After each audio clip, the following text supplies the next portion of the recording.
Good afternoon, colleagues. Thank you very much for your patience. The Committee on Rules will come to order at 4:15 this afternoon. I'd like to ask the Committee on Rules Director to please take roll. Senator Nicolas. Present. Senator Nicolas present. Senator Nelson. Present. Senator Nelson present. Speaker Cruz. Vice Speaker Talahi. Vice Speaker Talahi present. Senator Biscoli. Present. Senator Biscoli present. Senator Atta. Present. Senator Atta present. Senator San Augustine. There you go. Senator San Augustine present. Senator Uggan. Senator Uggan present. Senator Rodriguez. Senator Rodriguez present. Senator Espaldon. Senator Espaldon present. Senator Torres. Mr. Chair, you have a quorum.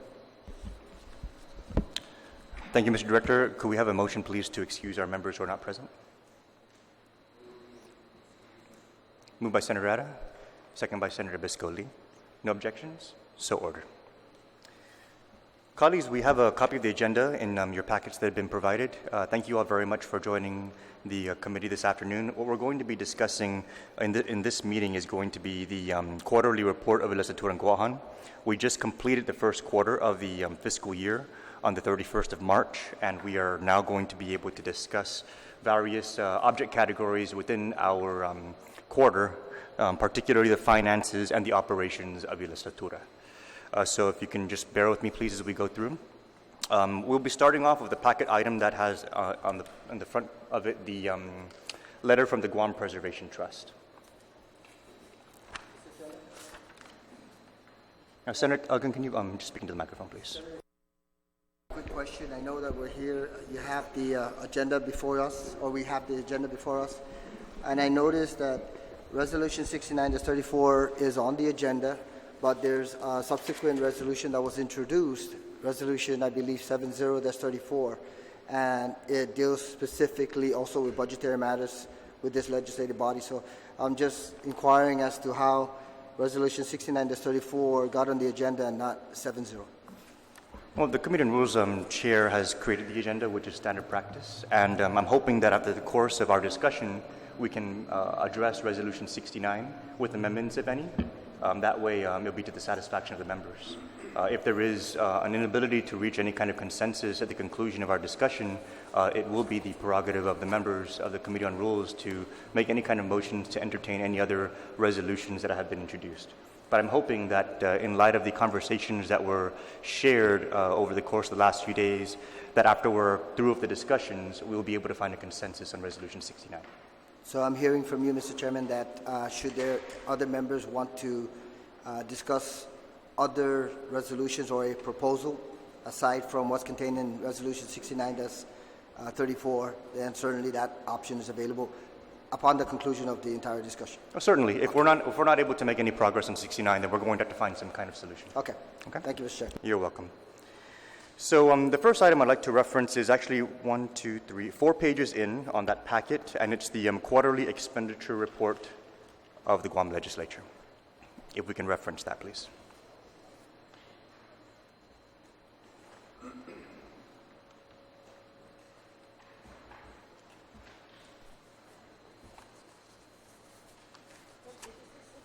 This is the packet that's stapled with the Guam Preservation Trust letter in the front, and it's 1, 2, 3. It's the 4th page in. You're welcome.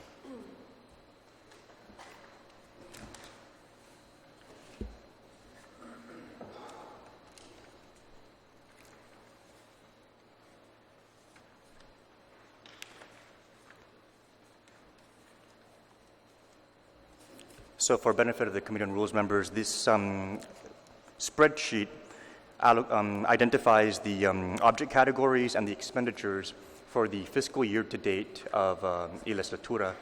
Bear in mind that the October, November, and December periods in the beginning of the sheet reflect the closeout of the 33rd Guam Legislature, and the January, February, and March portions of the sheet reflect the most recent quarter that we've concluded.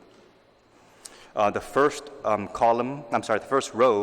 first master row of senatorial offices is each of the individual senatorial offices combined as a total cost. So we have salaries, benefits, travel, etc., for all of what your individual offices have expended. Those are all within your jurisdictions, not the Committee on Rules. So these are all a reflection of the individual expenditures of the members. The second master row that we have is the central operations portion of the budget. And again, the first 3 months there is reflective of the previous Committee on Rules, and the second 3 months is reflective of the current Committee on Rules. So just for everybody's immediate benefit to be able to highlight, if you reflect on the second quarter total of the first item of central salaries and benefits, in the conclusion of the most recent quarter under the current Committee on Rules, we have expended $287,180 for our operations for this quarter, which is nearly a 20% reduction from the salaries and benefits that we incurred in the last quarter of the 33rd Guam Legislature. So this is the primary management change that we see here. We were able to maintain our operational continuity and quality while reducing our salaries and benefits costs by about 18%. We're pushing for 20. The second object category is the senatorial salaries and benefits.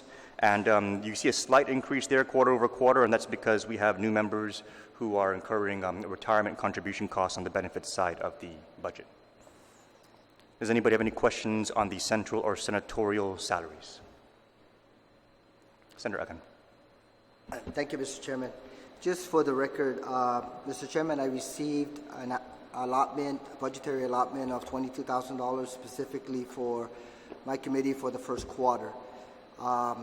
Noticing that, in fact, the discretion was provided in the standing rules for the first 3 months of the new legislature. Certainly, I understand that particular discretion. But my question and my concern is that across the board, senatorial office versus senatorial office, and also committee and versus committee, my office/committee was shorted that amount that every other regular office received. So if I can just get an explanation with regards to how those funds were rescinded. And like I said, I preface my statement acknowledging the standing rules and discretion that it provides the chair of the committee. But if I can get a clarification in terms of how those funds were identified, or the lack of funds were identified, or the allotment was provided, and certainly an explanation is warranted as it applies or it affected a number of senators in this table. Thank you, Mr. Chairman.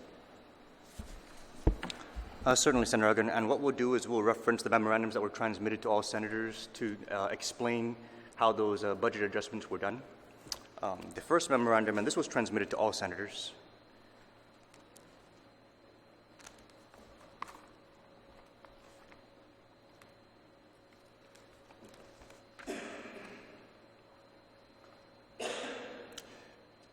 This is dated January 18th, 2017.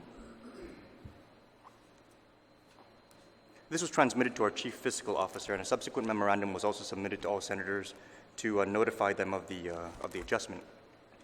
And in transmitting to our Chief Financial Officer, we notified her that in order to properly account for the reversal of $270,000 in gifted lapses in the 33rd Guam Legislature, please be advised the avenue taken is to return lapses to the senators who received them and to subtract the same amount from the same senatorial and or committee budgets for the first quarter.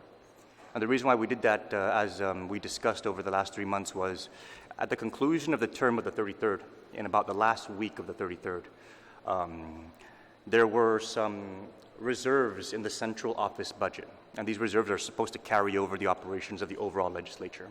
But what happened is in that last week, the outgoing chair distributed that balance, a balance of $270,000, to the Democrat senators only, including myself.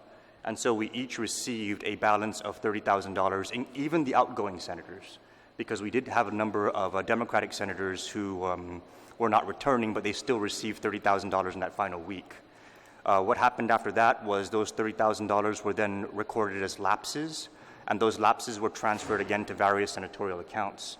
Your particular account, you received your $30,000 balance, and then your particular account received an additional $30,000. So you in total received $60,000 in legislative reserve funds. And initially, the intent of the Committee on Rules was to reverse out those lapses that were distributed because, as I'll explain later on in the meeting, our reserves are actually very limited. And if we don't reserve that entry, we will barely have enough to cover 2 pay periods of central operations. So what we did was, we initially attempted to reverse out the lapses by just removing them from the senatorial lapses and placing them into the, returning them to the central operations lapses. But unfortunately, and rightly so, legal counsel was inquired and they informed us that we were unable to affect individual senator lapses. So the only other recourse I had available to me as chairman of rules of the budgetary authority that I had during the first quarter was to instead offset the individual senators who received those lapses by reducing their budgets by that corresponding amount. So for your particular office, you received a total of $60,000. So your $82,000 allocation for the first quarter was reduced to $22,000, so that the $60,000 can then become a lapse into the central operations budget. For myself included, I received a $30,000 amount, and my budget was also reduced by $30,000 for the quarter. So every senator who received that cumulative $270,000 was reduced by that cumulative amount in their respective budgets for the first quarter. And just to reassure you, the Resolution 69 that we're hoping to address later on today does not factor in a continuation of that $22,000 amount. It factors in the $82,000 figure that would be your full budget reflection for the remainder of the fiscal year. The adjustment was only for the first quarter so that we can recover the $60,000. Mr. Chairman, I certainly appreciate the explanation. As a matter of fact, although the question was posed by myself, I understand the entire scenario, and I understand exactly how it was done and the discretionary authority, the legal discretionary authority through standing rules. Then my question is, if in fact senators' lapses, senators that continued over and were able to retain the chairmanship lapses were considered as part of the overall budgetary operations for the first quarter, why didn't we just take all the lapses of all the senators? Well, my intention was to reverse. It's one or the other. You take all or you take a certain portion. And I think that, let me just close with this, that when I look at this entire scenario, I started this legislature not including the lapses, which rightfully is the people's money, the taxpayers' money. But I started this entire legislature $60,000 shy, no offense, senators, but $60,000 shy in my office and my committee operations versus some of the new senators who have committees. So I wanted to share that I consider that as an inequity and unfairness on the part of giving me the opportunity to be able to be frugal with the people's money and make sure that I'm able to operate my office and my committee as efficiently as I can on behalf of the people who want. So I wanted to close with that particular statement because it's either you take, in this case, part was taken, and I'm saying if you're going to go halfway, you may as well go the full length of the field and make sure that, in fact, you reach the 100-yard line versus just taking portions. You should have just acted and taken the entire lapses of all the senators that were carried over, and I think that that would have definitely supported this legislative body even more in terms of the carryover operations. So just wanted to leave with that statement. Thank you, Mr. Chair. Thank you, Senator. Your concerns noted, and just to clarify, the reason why that specific amount was identified and it was reduced to specific Mr. Chairman, senators. like I said, I understand the entire scenario. The explanation was sufficient.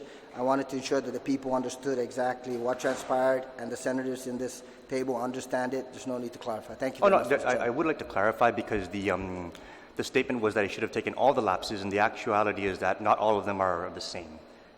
The amounts that were reduced from your budget, from my budget, and from the other senators who received it were actually central operations reserves.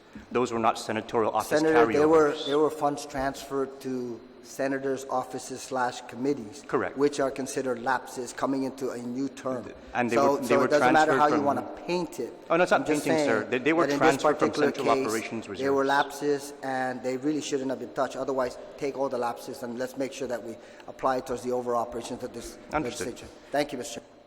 They were central operations reserves, so we're just recovering them for central operations.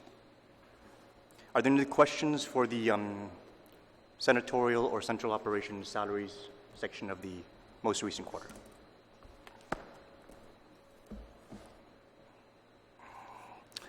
The next object categories include general miscellaneous expenses, ranging from travel to contractual services all the way down to miscellaneous expenses. What you will find if you evaluate some of these numbers here is some variances that I would like to explain, particularly on the office lease side. In the January and February and March months, you will notice that the office lease went from 28 to 58 and down to 35. And the reason why we had that variance was because there were some office lease obligations in January that were not paid out until February. And so we're still in the process of smoothing out the office lease expense, and we should be able to get a better handle on what that continuous number is going to be when we present the third quarter report of I Liheslatura. Other items that may be of note would include the miscellaneous expense items, and we have our Chief Financial Officer present if you'd like to get any further clarification on that object category, but a number of them were rendered into our moving expenses, which has been provided to you in the same packet, and we will be discussing that shortly. The remaining budget items include the Capital District Fund and the Office of Finance and Budget. Senator Rodriguez. Thank you very much, Mr. Chair. Mr. Chair, if you can explain, or maybe the CFO, on the contractual services, what do these entail? Under Central. Under Central, yes. The contractual services here is like the legal counsel, the assistant, and the legal counsel. Then we have our Xerox. Yes, so most of those are just the legal counsel, our Xerox. Those are the two contracts that we currently have now. Okay. Thank you. And so I guess the same explanation about the spike in the amount in February could be attributed to what you just explained. Correct, Okay. yes. We were still smoothing out the contracts. Great. Okay. The other question I have is on power. I know we've touted ourselves as moving here. It's a lead building. I noticed though in March though even in the first and second month, I don't know if this is from this building or from the previous building that was rented, but you see the same amounts, practically the same amounts in the spike in March. What could that be attributed to? On the moving costs, you'll see a $17,000 item for power. So that was factored in for those periods. And then that large amount on the March figure was the closeout power cost for this building, for the power costs that were incurred here. So the total balances out to what our power bill was for the temporary building and the closeout for this building. The closeout is elevated, I'm assuming, because of the additional work that had to be done, the equipment that they had to run. So again, the utility costs, we'll need to see how that smooths out over the third quarter report from I Liheslatura. You're welcome. Any other questions for that section? Senator Biscoli. Thank you, Mr. Chair. I have a question about the legislative accounts. How many legislative accounts are there, and what are they, if you can detail them for me?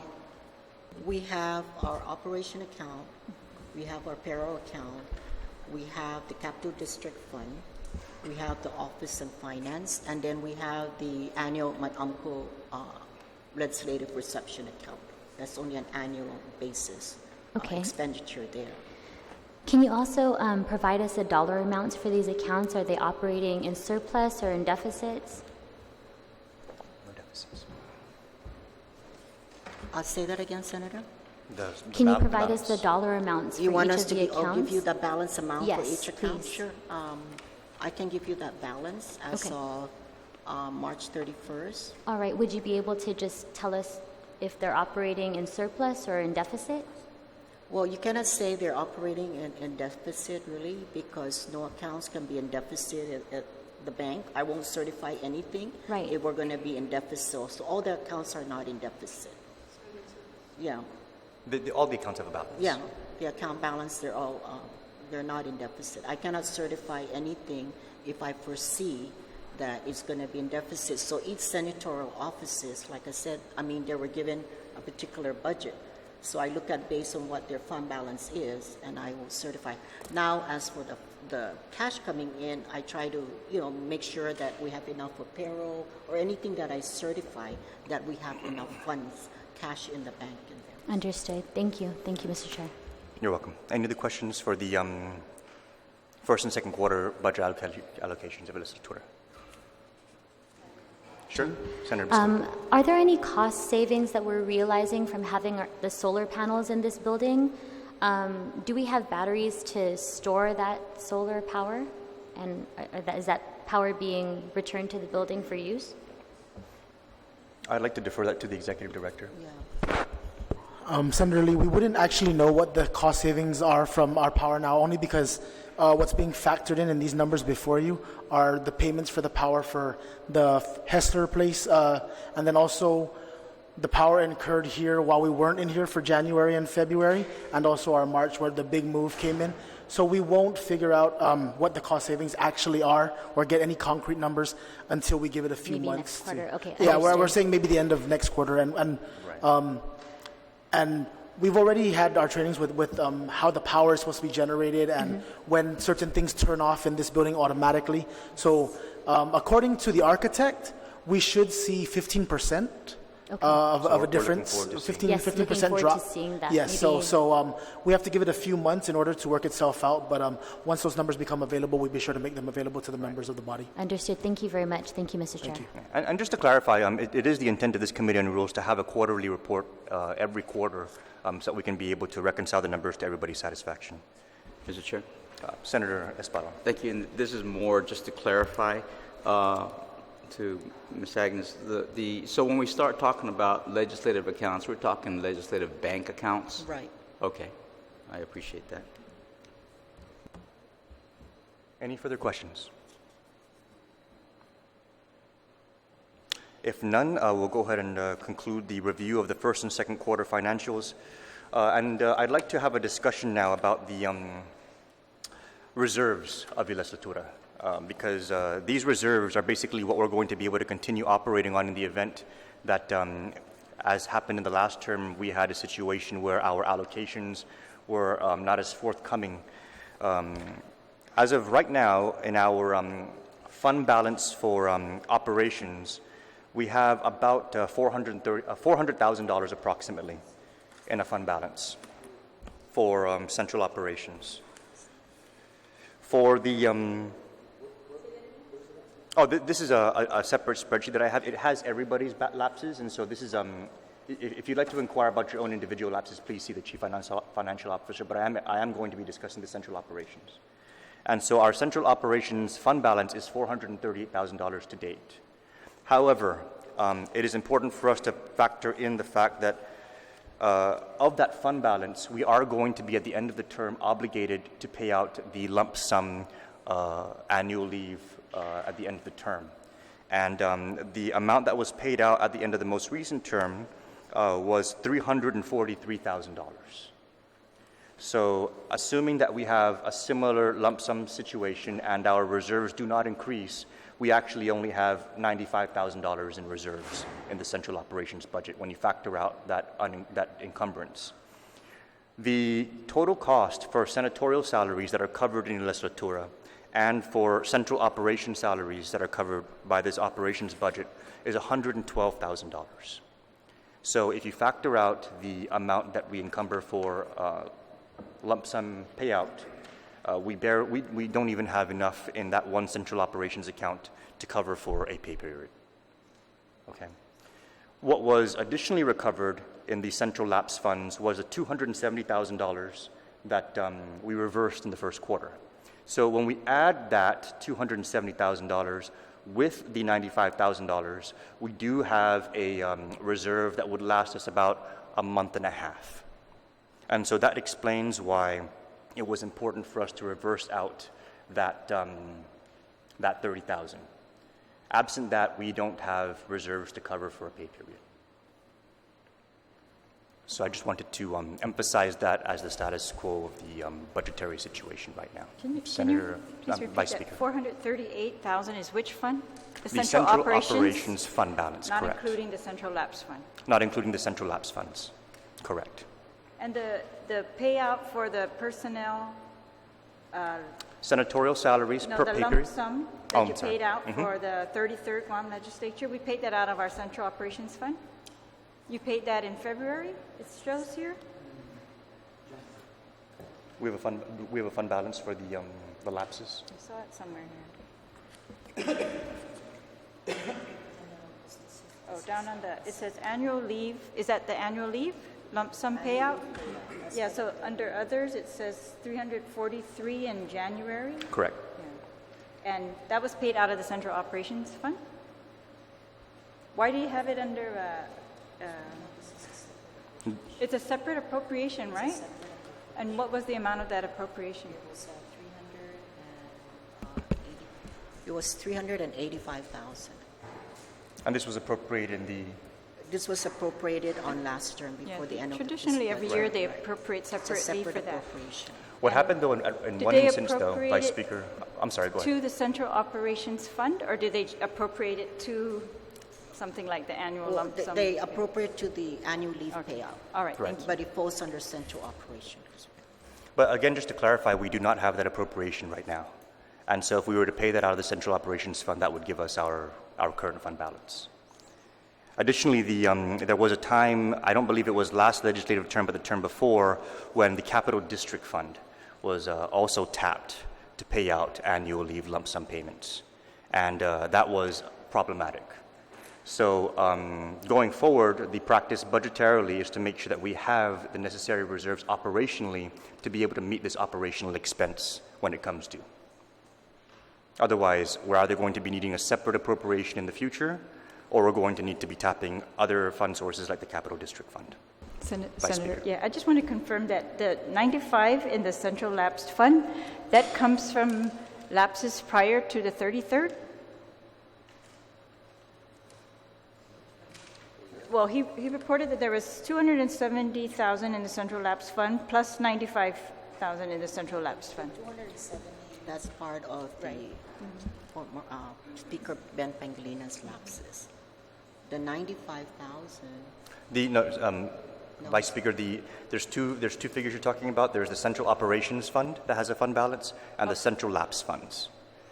The Central Operations Fund balance is 438,000. When you less out the 343, that leaves us with 95,000.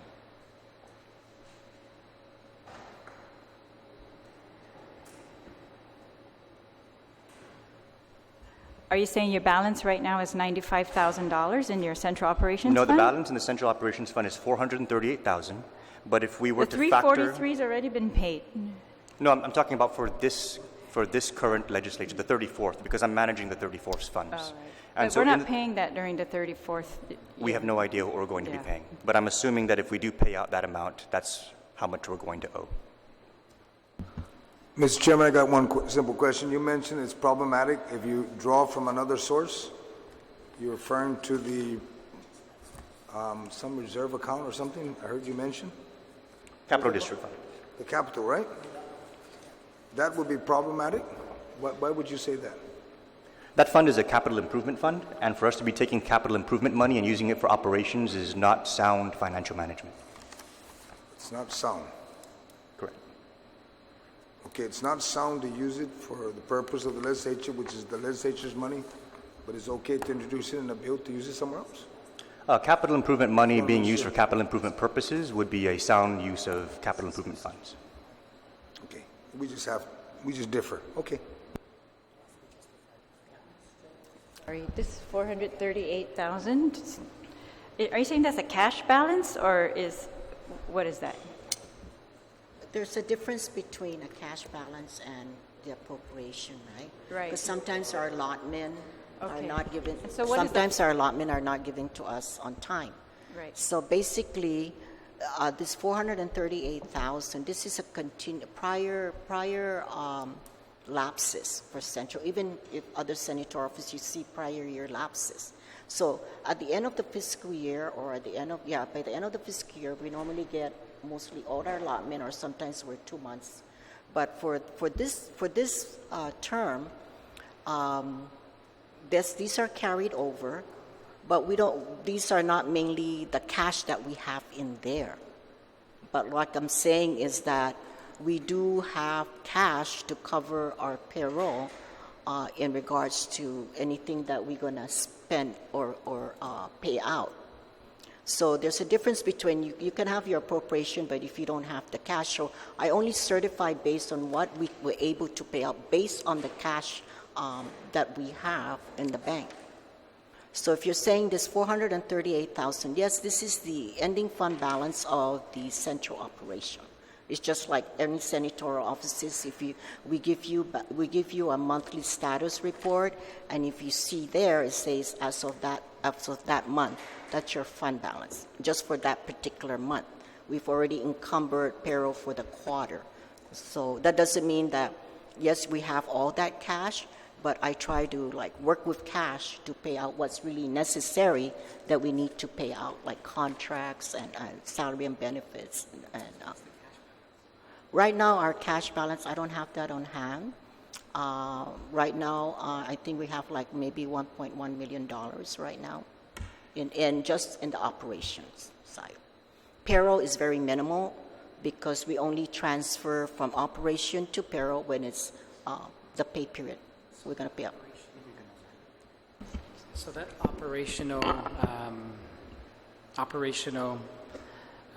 the category where you have 1.1 million, I'm like 1 point. and from that 438,000 is what we're saying is coming from that operational Right, yeah. budget, from that operational account. Yeah, everyone, all of each senator, like the operation is everyone.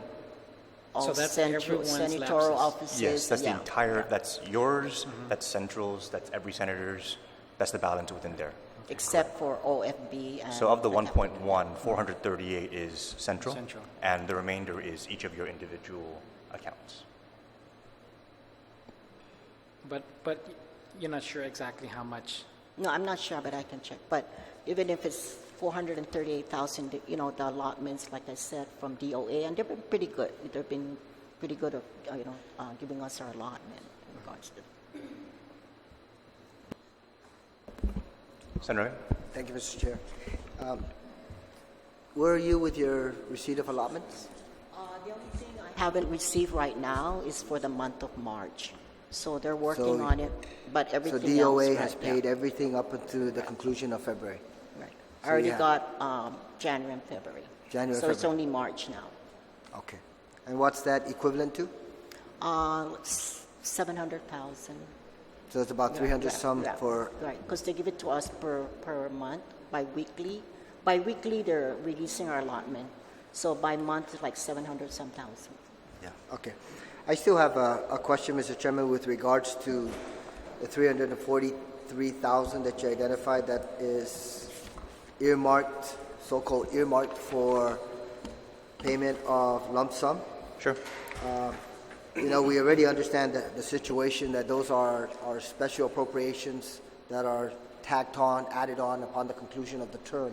So it's not necessarily 343 lump sum for this fiscal year, 343 for the next fiscal years for the duration of the entire term. Correct. And traditionally, we appropriate that separate and apart so that what the people of Guam see in terms of the budget that is passed by the legislature is what the budgetary operational requirements are for the legislature in one singular fiscal year. So in that particular case, I take exception to the statement that was made about setting aside 343,000 for lump sum, when in fact, traditionally it's been done in a different way. Now, if the statement is set aside as a reserve to ensure that we have sufficient cash in the bank to meet our obligations, very similar to the allotment that the entire month of March has gone by, and DOA is managing the cash, and they have not remitted any allotment or any cash for the month of March, so we're 1 month shy of the requirement, then certainly making a statement that that's a reserve, so that if in fact we do not receive timely allotments, then it's used to cover our immediate expenses. So I just take exception to that statement about the $343,000 being set aside specifically for lump sum, because if we receive $385,000 for lump sum payments and $343,000 was paid out at the end of the 33rd Guam legislature, we really owe the Treasury, because that appropriation was lump sum specific. We owe the Treasury the balance of that lump sum amount. So unless there's authorization in that law, because my recollection is that the amount that is necessary for the lump sum is specified specifically for the lump sum, payment of lump sum for the employees of the legislature for the conclusion of the term. And if there's no language there that provides for any additional operations, then we owe the Treasury of Guam certainly the balance of that lump sum amount, the 385 less the 343 that was actually paid out. So I would recommend that certainly the executive director as well as the CFO and yourself, Mr. Chairman, take a look at that language and see if the flexibility is provided. Otherwise, we do owe the Treasury that balance of that amount. Noted. We will definitely review the balance of what was appropriated and what was expended specifically for the lapses, and that I think that imbalance actually underscores why we need to set aside the funds internally to be able to pay for it. Because requesting special appropriations for our lump sums when no other agency really is afforded that luxury, I think gives us a little special consideration that I think we just need to be mindful of. Actually, Mr. Chairman, the Office of the Governor, whenever they conclude their term, is given a special appropriation for lump sum payments. Also, some of the other elected offices, the mayors and the vice mayors, are given specific appropriations for lump sum. So to be consistent across the board. Now, if the recommended policy is that we absorb it internally, then certainly that's a policy that the entire body will make. Thank you. Thank you, Senator Egan. Yeah, I think it would be just good practice for us to be able to pay for our people, when they leave, from our own operations. Vice Speaker. Yes. So these reports that we're looking at, they're showing expenditure reports, and I'm glad to see the quarterly expenditure, but they don't show really the balances. And I'm wondering, there was an audit done in September 2015, right? That shows legislature had a fund balance of $2,452,690. So I'm just wondering if we could get the balances as that we can compare to this, right? So I think they use that we can get an unaudited balance, right? Proposed as of September 30, 2016, and I think you're going to be getting one in the end of the fiscal year 2017 or Yes, June, the right? the audit is still ongoing. Yeah, but if we could just get an unaudited update as of September 30 that shows non-spendable, restricted, committed, assigned, and unassigned amounts as what they did here, yeah? Okay. That's how we're going to end up with the non-committed, Well, that's where we end up with this fund balance, I think. That you're Senator, if on the website we post our quarterly financial report every quarter. Okay. And then if you look at the end of the fiscal year, the fourth quarter, on the website, it'll show unaudited. So it's there. Okay, great. It's all broken down by expenditures, what's reserved, unreserved, what's the fund balance, that area fund balance. So it's there. It's posted on the website. Okay, so is that done then for the 2017 or not? The Just 2017 so far, fourth I quarter? posted the first quarter, but I haven't done the second Okay, quarter great. because we just end the second quarter. Do you know where? Okay, on the Yes, website. it's under what's the it called? under financial. Okay. Okay. And it'll show there, say, first quarter, second quarter. Even Okay, the total expenditures, we post the first So does- quarter, second quarter So is there a expenditure. category there that shows the 438,000? No, it doesn't show. What it does is just is an overall. You're looking at the 438,000. That's only central operation. But on the website, it includes everyone, the whole legislative operation. So if you're going to compare that based on that, that's only central operation. Okay, and what is the total in the central lapsed fund? Okay, we have on central lapse fund. The total we have is 309 after recovering the 270,000 in the first quarter. After recovering the 270,000, we have 398,380. So when you less out the 270, we have 120, 128. All right, thank you. And just to clarify, putting it into perspective, per pay period, the cost of central just for salaries alone and senatorial salaries and central operations is $112,000. So if we reverse out that 270 and only have 128, if we encumber the 343 in lump sum and only have 95,000, that leaves us with not even enough to cover 2 pay periods. So just clear perspective for the body. Does anyone have any further questions on our fund balances? Senator Rodriguez. Thank you, Mr. Chair. So, Agnes, I'm looking at the first quarter on the website. So the fund balance end of the year, it comes out to 2.6 million, right? So what is that? What can I, Which one are you looking at? on the website? Oh, on the website? Yes. Okay. That one, the fund balance there, that includes the Capital District Fund, OFB. They're all in one. Together. Right. We're looking at, it's not a separate. So when the financial report includes the Capital District Fund, Office of Finance and Budget, and the legislative operation. Including individual senatorial offices and central operations. When I say legislative operation, that includes all the senatorial central operation.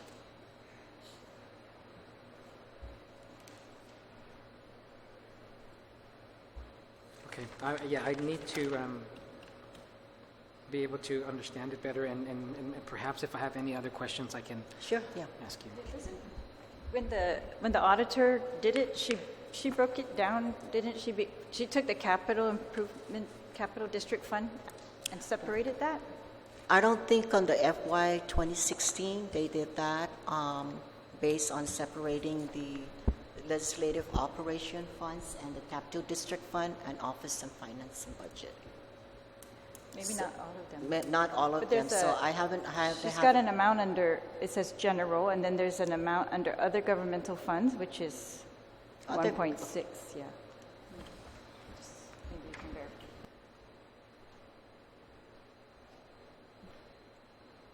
When you look at this, it says other governmental funds. These are like the interest earned accounts. You know, these are the interest that we earn from the bank accounts. So those are other accounts. Yeah, because if you look at here,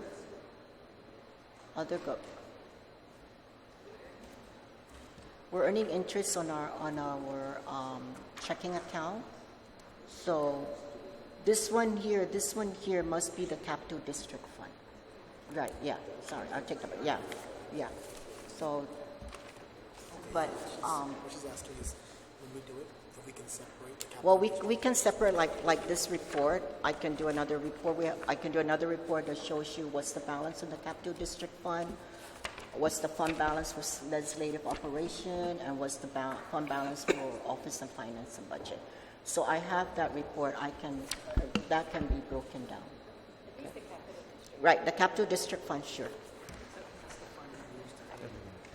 That's the fund you used to pay the construction of this building? Yes. Correct. That yes. included the fund capital balance for the, district. for the, Right, for the construction right. costs. So when have all the payments been made, or are there still pending payments? We just closed out, and so after reconciling, there was an unencumbered balance of about $300,000. About 400,000. We can get to the final figure. And so that's after closing out, after the final payment? After the final payment, unencumbered. Correct. Okay. Mr. Chair, so the maintenance of this building, what funds would that come out of? That's our operations expense. Central operations will Correct. cover the maintenance of this building? Yes. So any repairs that need to be done Yes. will all be covered by central operations, and we have Correct. enough in there to cover us? We have $95,000 when you discount for the lump sum encumbrance. But yes, we do have enough to continue maintaining the building. Okay, thank you. You're welcome. Just to clarify, because I'm sorry, Senator Uggan. Thank you, Mr. Chairman. Just a quick observation or a little bit, I did a little bit of research. Obviously, there's an issue that my committee is considering in regards to seeking legal assistance and support for a resolution. And Mr. Chairman, just in the brief time that we've been able to do a little bit of research in terms of the cost of legal service for the committee in that regard, or for my office in that regard, the fees that were being proposed were quite high. And I say this in light of you highlighting the balances and the carryovers and whatnot, whether you want to call them lapses but based on what this legislative body is compensating our legal bureau versus some of the fees, the information that was shared with my office, I have to say that the people of Guam are getting an extremely generous bargain on behalf of the legal bureau and our legal counsel. And with that in mind, I certainly don't want to lose the nature of the experience as well as the knowledge that our legal bureau has. So I'm asking members of this body to keep an open mind.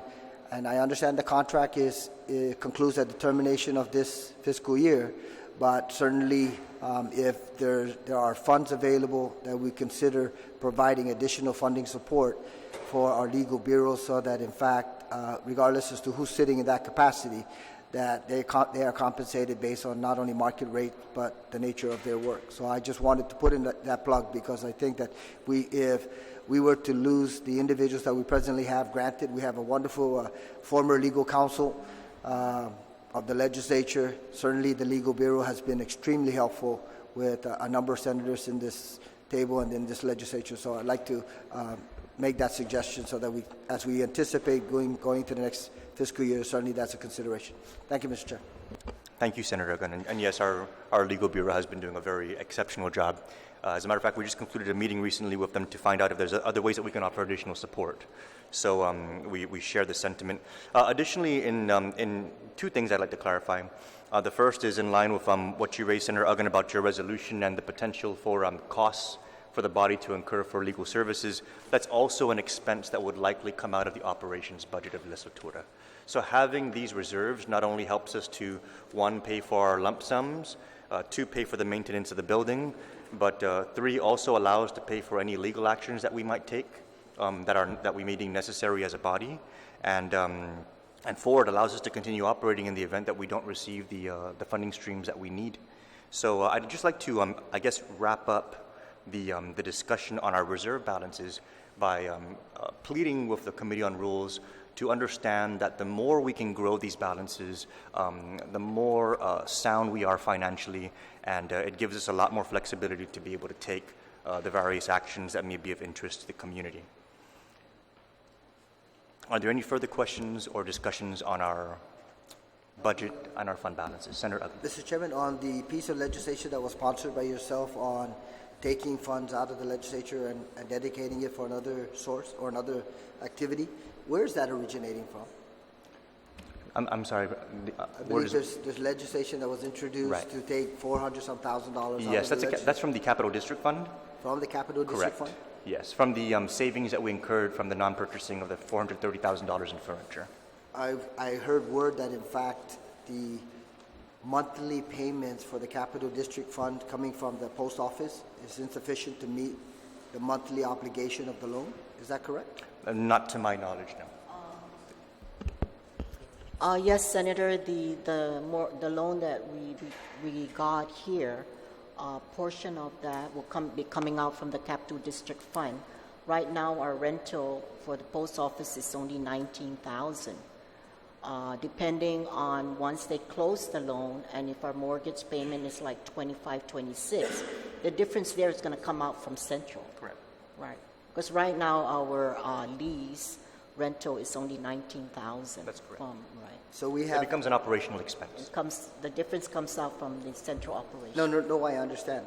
Then it comes to the question about whether taking the $400-some thousand out of the Capital District Fund, which is a special fund that has specific limited purposes, such as paying the loan, would that be a prudent use of the funds rather than making sure that it's available for some of these monthly payments? I mean, you're talking about $25,000 to $26,000 a month for our loan obligation versus $19,000 right now a month that we receive in lease payments.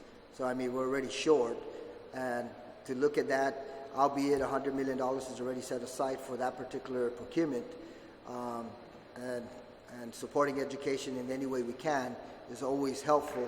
I think that in this particular case, just looking and projecting the numbers, that perhaps the $430,000, whatever that amount is, could be utilized and retained, such as what you just shared with us a little earlier about setting aside reserves so that we're able to meet obligations if we don't get the allotment. So I just wanted to express that. Thank you. Sure.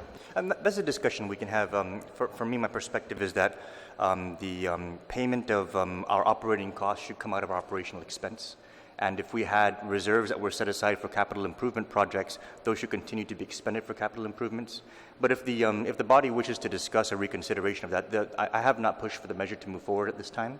Part of the reason why is because we're still reconciling these numbers. But it would be important for us to consider the fact that because the payment of that loan will be an operational cost, if we were to drain out the capital district fund and keep our operations account more flush as that decreases, that's an option that we can take. But I also find it to be healthy for us to discipline ourselves from the get-go to pay as we go with what we have to cover our expenses. So again, that's a discussion that we can have as a body. Mr. Chairman, and that's what I was leading to earlier, talking about the money. I just recommend that in future, if we do have any extra money that we decided in core, not presented on a bill, so we all understand what's available and we can all agree to where it should go or where it could go. Because that's $430,000 that, if I'd known that, I might have requested that we all agree we give it to GPD or to the Guam Moore Hospital or somewhere else, not necessarily to DOE. Thank you, sir. Any other questions or concerns for our budget or our fund balances? If none, we'll go ahead and conclude that portion of our agenda and what we're discussing today. That's actually the really heavy stuff.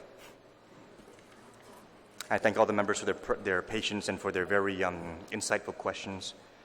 I'm sorry, I forgot to recognize at the beginning, we do have our Chief Financial Officer, Ms. Agnes Cruz, here with us. She's been answering a lot of questions here this afternoon. Our Executive Director, Mr. Jermaine Alerta, is with us, and our Clerk, Ms. Renee Meno, is with us as well. I apologize for failing to recognize you earlier. I'd like to go into a discussion now of our operations, because in spite of the fact that we have incurred a nearly 20% reduction in our personnel costs, and that we've initiated what was necessary to recover some of our reserve balances, we actually have some very important operational milestones that I really would like to share with the committee.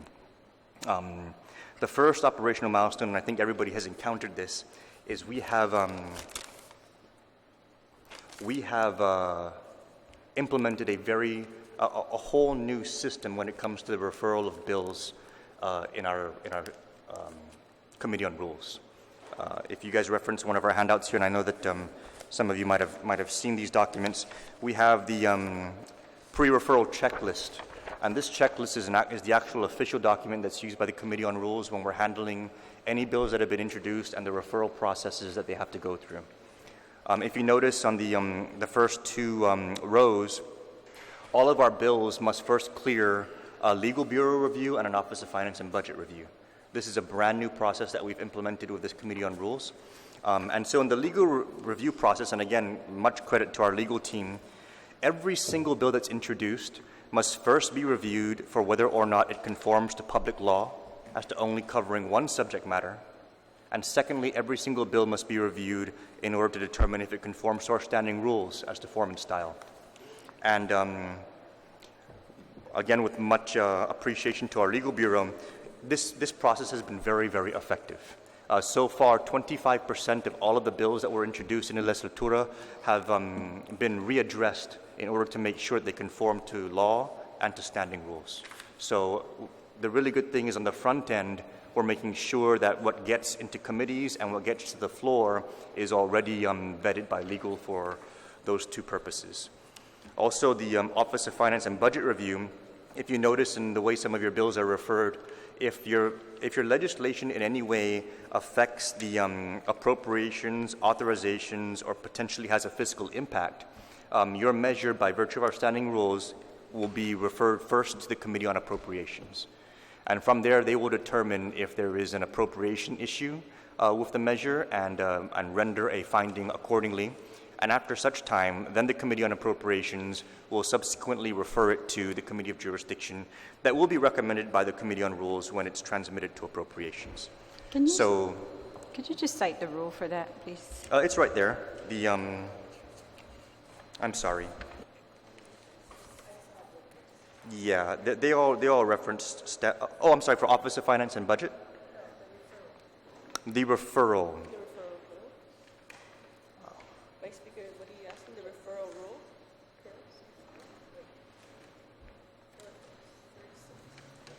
So under the Legal Bureau, under one subject matter, it's Standing Rule 6.01A, and it also references the Guam Code. And then as the standard form and style, it's Standing Rule 602B, D, and 603D.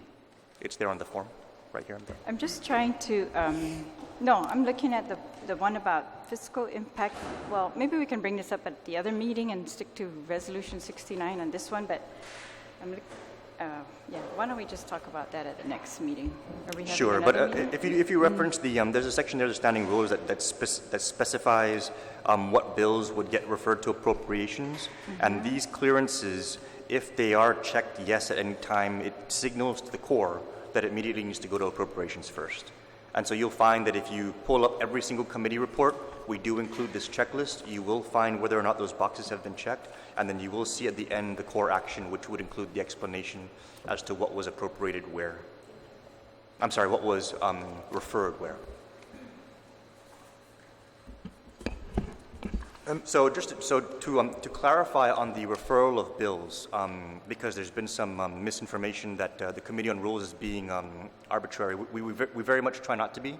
And so the referral process is first vetted by legal and then by the Office of Finance and Budget. And afterwards, we try as much as possible to find out how the bill most closely relates to any particular committee thereafter.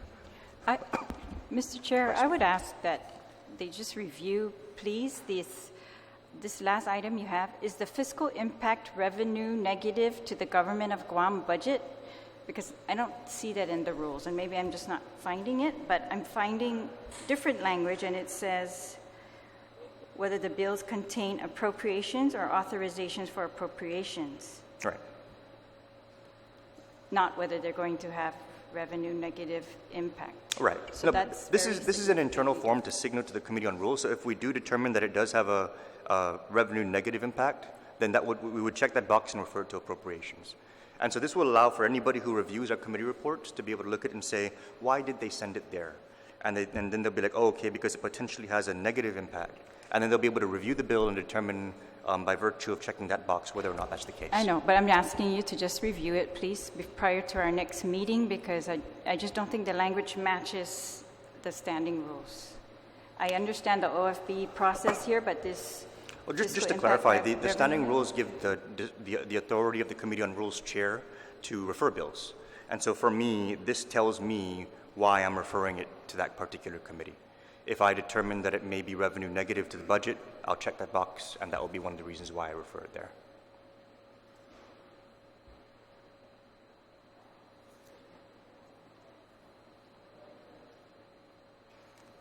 The authority, you can go ahead and say on the record, I'll clarify.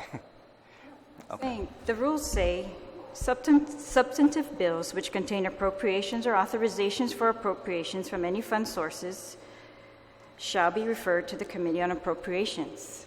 It doesn't say anything. That's what I'm just saying. If you're going to cite the rules, we should make the language match.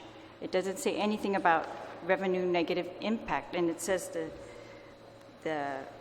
all other bills shall refer bills to the committee having the subject matter jurisdiction to which the bill most pertains. Right. Right. We also have in our standing rules that the Committee on Rules has the authority to refer the bills.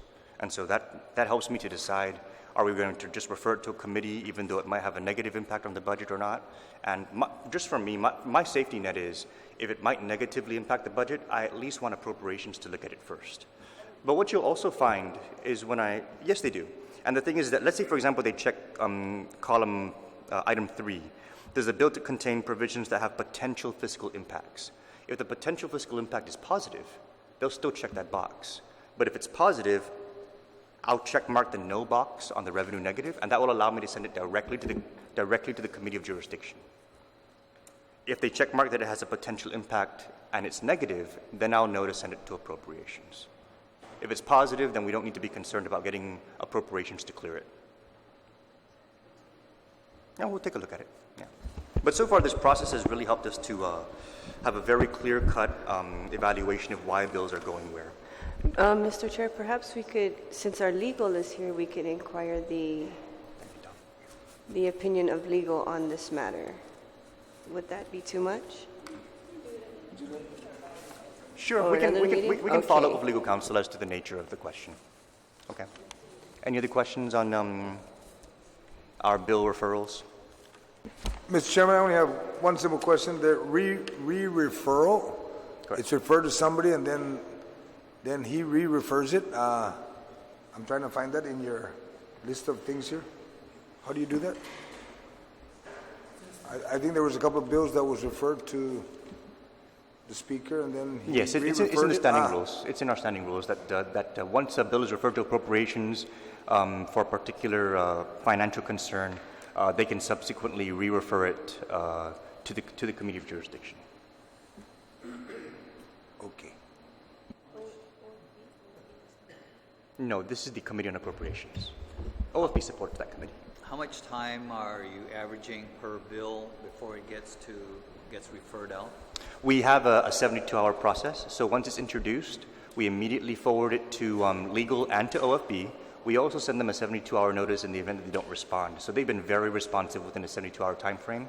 And when we transmit to OFB and to legal, we send them the checkoff on a time-stamped electronic format.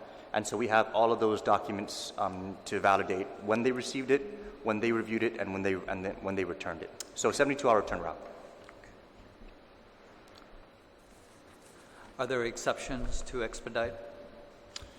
At a request of the court, certainly. What we'll do is if there's a request to expedite something of an urgent nature, we will immediately communicate that to legal and say, hey, this is coming down as something that's urgent. Can you take a look at it right away? All right. So yeah, on a case-by-case basis, we will try to accommodate the member. All right, thank you. If I may just read it, it says, "Only after such written determination is provided, the chairman of the Committee on Appropriations may re-refer said appropriation or authorization for appropriation bills to the principal committee with subject matter jurisdiction." So that's consistent with the language I read earlier that says appropriation bills or Right. authorization for appropriation bills. Those are the ones. Okay.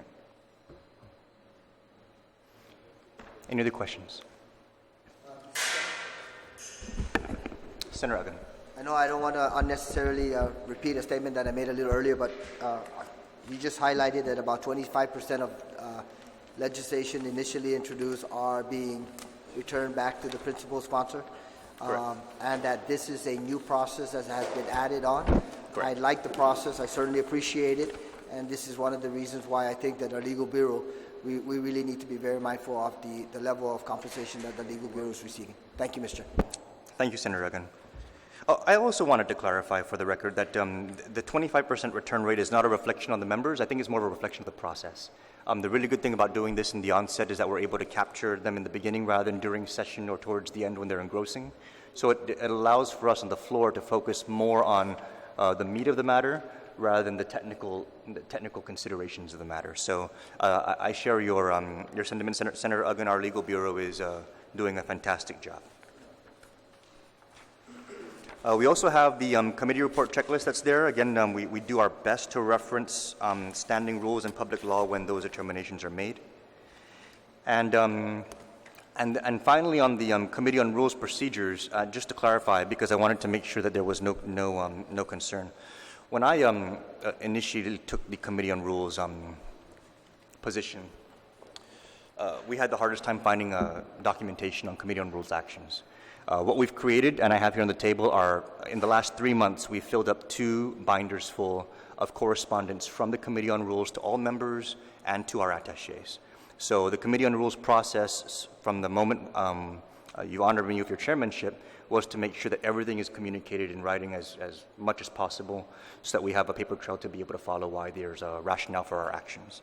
So I'd like to thank the Committee on Rules Director, for Mr. Christian Valencia, for all of his hard work in not only ensuring that these checklists are adhered to with every single bill that's introduced in every committee report, but for all the work necessary for us to be documenting every single action of the committee for the benefit of future committee on rules chairs. That will conclude our Committee on Rules procedures. We do have an item here that I wanted to discuss concerning our Legal Bureau, but it was just an opportunity for me to extend our thanks to the Legal Bureau for all their hard work. They've also undertaken some additional duties to be able to make sure that outstanding concerns were addressed by the body, and I wanted to recognize that we do have, for the first time, 2 new HRMO counselors, and that's Mr. Kenny Leon Guerrero and Ms. Lisa Cipollone within our offices. And thanks to the work of the Legal Bureau, we are now fully compliant with the EEO requirements to have those HRMO counselors and to also be conducting the necessary sexual harassment trainings. So thank you to the Legal Bureau for that. We did receive your concern, Madam Vice Speaker, about the ADA compliance, and we forwarded that to our Executive Director and our Legal Bureau, and we will be working on that immediately. The next item that I wanted to discuss is the work of our Clerk's Office. I'm sorry, just Senator. so that it becomes more formalized, unless there's going to be issues from the representatives from the Legal Bureau. I like the idea of the established timeline, the turnaround time to complete the referral of legislation to whatever committee is going to. So would it be appropriate now to move for the adoption of the timeline that you mentioned, that within 72 hours of the introduction of any piece of legislation, that it be referred to whatever committee the Committee on Rules decides it's going to be referred to? Would that be possible, or is it appropriate that in fact... It would create a few challenges if we were to make it officially adopted. One would be there may be a future circumstance where our Legal Bureau is inundated, or our Office of Finance and Budget, like during the budget sessions of, the budget time in June, July, and August, they may become inundated as well, and they may not be able to meet the 72-hour timeline. But what I can say is, and I'll provide the records on demand at any time, is we timestamp everything that we do in core. So when it from the moment it's introduced to sent to legal, sent to OFB, the moment we receive it back, and from the moment that I also fill out the sheet and refer the bill, I'm also required on the checklist to indicate the date and time that I filled it out. So in any committee report, you can pull up this checklist and see the timeliness of the action and compare it to the introduction. And if there's any complaints that any member has about our how quickly we try and turn over these measures, we will be very willing to entertain those. But I would like to say that we've been very timely and we've been very accountable. No, I appreciate that, Mr. Chairman, but I think that I really like the idea that things are either formalized or in document. So in this particular case, if 72 hours is not sufficient and you think that an extra day is appropriate, then at least we as members of this body would acknowledge that within a certain amount of time that piece of legislation that was introduced would be referred to an appropriate committee based on the decision of the Committee on Rules. So I would prefer to move that, unless the timeline is going to be changed, Mr. Chairman, if it's not inappropriate at this time, I'd like to move that all legislative measures introduced into the body which are not returned to the primary sponsor, that they be referred to a committee within 72 hours. The challenge of that, Senator Elgin, I see what you're angling towards, is to try and get those referred as quickly as possible. I would Mr. like Chairman, to can we respectfully. accept the motion first and then? No, I understand, but of course the motion is accepted. On the motion for discussion, when the 72-hour period begins when we send it to legal, if legal takes longer than 72 hours, we will already have violated that. The 72-hour period begins when we also send it to OFB. So if legal is done but OFB isn't, we'll violate the 72-hour rule. And even if both get them in, and let's say they get them in on the last minute of the 72-hour rule, I still need to review it and be able to make the referral to the proper committee of jurisdiction. So we're trying to move as quickly as possible. I respectfully ask that the members allow the COR to have that responsibility. We do timestamp everything, and if anybody has any complaints or concerns, by all means, we can discuss it publicly and bring it up. We have heard none so far. But if we were to go the opposite extreme and try and constrain it to a 72-hour timeline or a 5-working-day timeline, I'm just concerned about the over-restriction and the lack of ability for the Committee on Rules to be able to breathe. So on the But motion, Mr. Senator Ruggan, Chairman, I'd like it to ask doesn't if, forego any member of the body to amend it further, that if in fact the legal counsel, legal bureau, or even the chair of the committee of rules needs additional time frame, then to notify the sponsor. And then the clock would continue. But I just think that really, at least for the benefit of the members, and whether we want to continue to refer back to how the process had worked in previous legislatures, in previous legislatures it's worked with the 24-hour, no more than 36-hour turnaround. So, but with the additional process, I'm understanding of that additional requirement, and I'm sensitive to that. That's why, if in fact 72 hours is insufficient and you want to extend an additional day, then certainly that's part of this conversation. But in this case, I really think the timeline would be appropriate. Mr. Chairman, maybe we can, resolve that by prefacing that 72-hour limit or time frame, but with the phrase to the maximum extent possible. So to the maximum extent possible, bills will be referred to the appropriate committee. is that an amendment to the motion? Yes.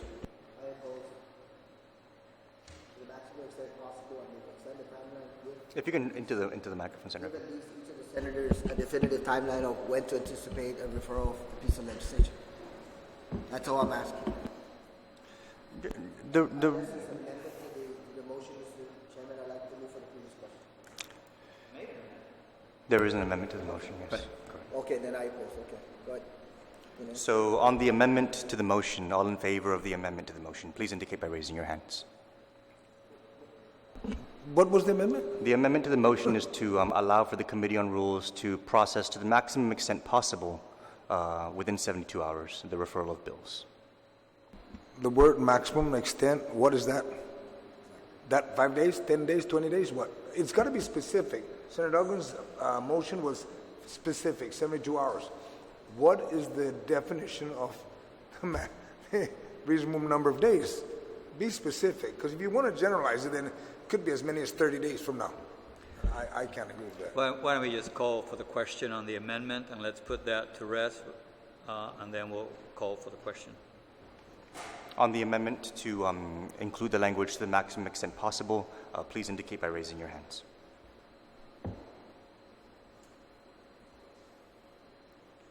Motion 1, 2, 3, 4, 5, 6, 7. Motion fails. 1, 2, 3, 4.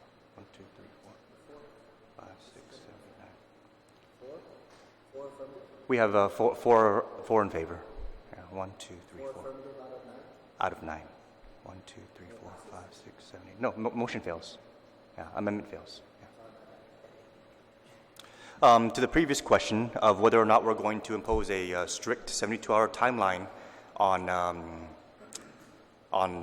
the processing of bills and referring bills, all those in favor, please indicate by raising your hands. Mr. Chair, Senator Espadon. before we take a vote, when we say a strict 72-hour timeline, so if it's violated, then what are the consequences?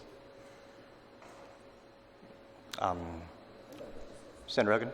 I'm not going to discuss it. I mean, everyone that's part of the process would acknowledge what the requirement. To me, I'm not even going to go there and start setting stipulations. We are all professionals in this arena. And if it's 72 hours, I know to the extent possible, I know that every single person, inclusive of the chair of the Committee of Rules, will try to meet that particular requirement. That's why I'm saying I'm amenable. If you need to extend it or you recommend to extend it an additional day, I'm fine. As long as you as a sponsor, you introduce a piece of legislation, you would know and acknowledge exactly when that bill will be referred, by what particular time it will be referred, and at least you would acknowledge two things. One is it would have received the initial review of the legal bureau, and it would have received, if necessary, consideration by OFB. Mr. Chair, if I understand that correctly, or Senator Ruggan, if I understand it correctly, that within 72 hours we would expect legal counsel to, and if there's a fiscal concern, OFB to review both those issues within a 72-hour period? Yeah. And to have the COR referred after that. Incidentally, I'm using the 72-hour figure because the chairman had used that. had alluded to that time frame. So that's why I'm saying if you want to open it up to an additional day, I'm fine, because I want to be understanding of the process, but also ensure that every single member here knows when your bill is introduced, it will be referred to an appropriate committee within a certain timeline. I understand. I appreciate the concern that Senator Uggan brings, and we all are then assured that when we introduce legislation that there's a certain time frame that we can look forward to having our bill referred to the appropriate committee.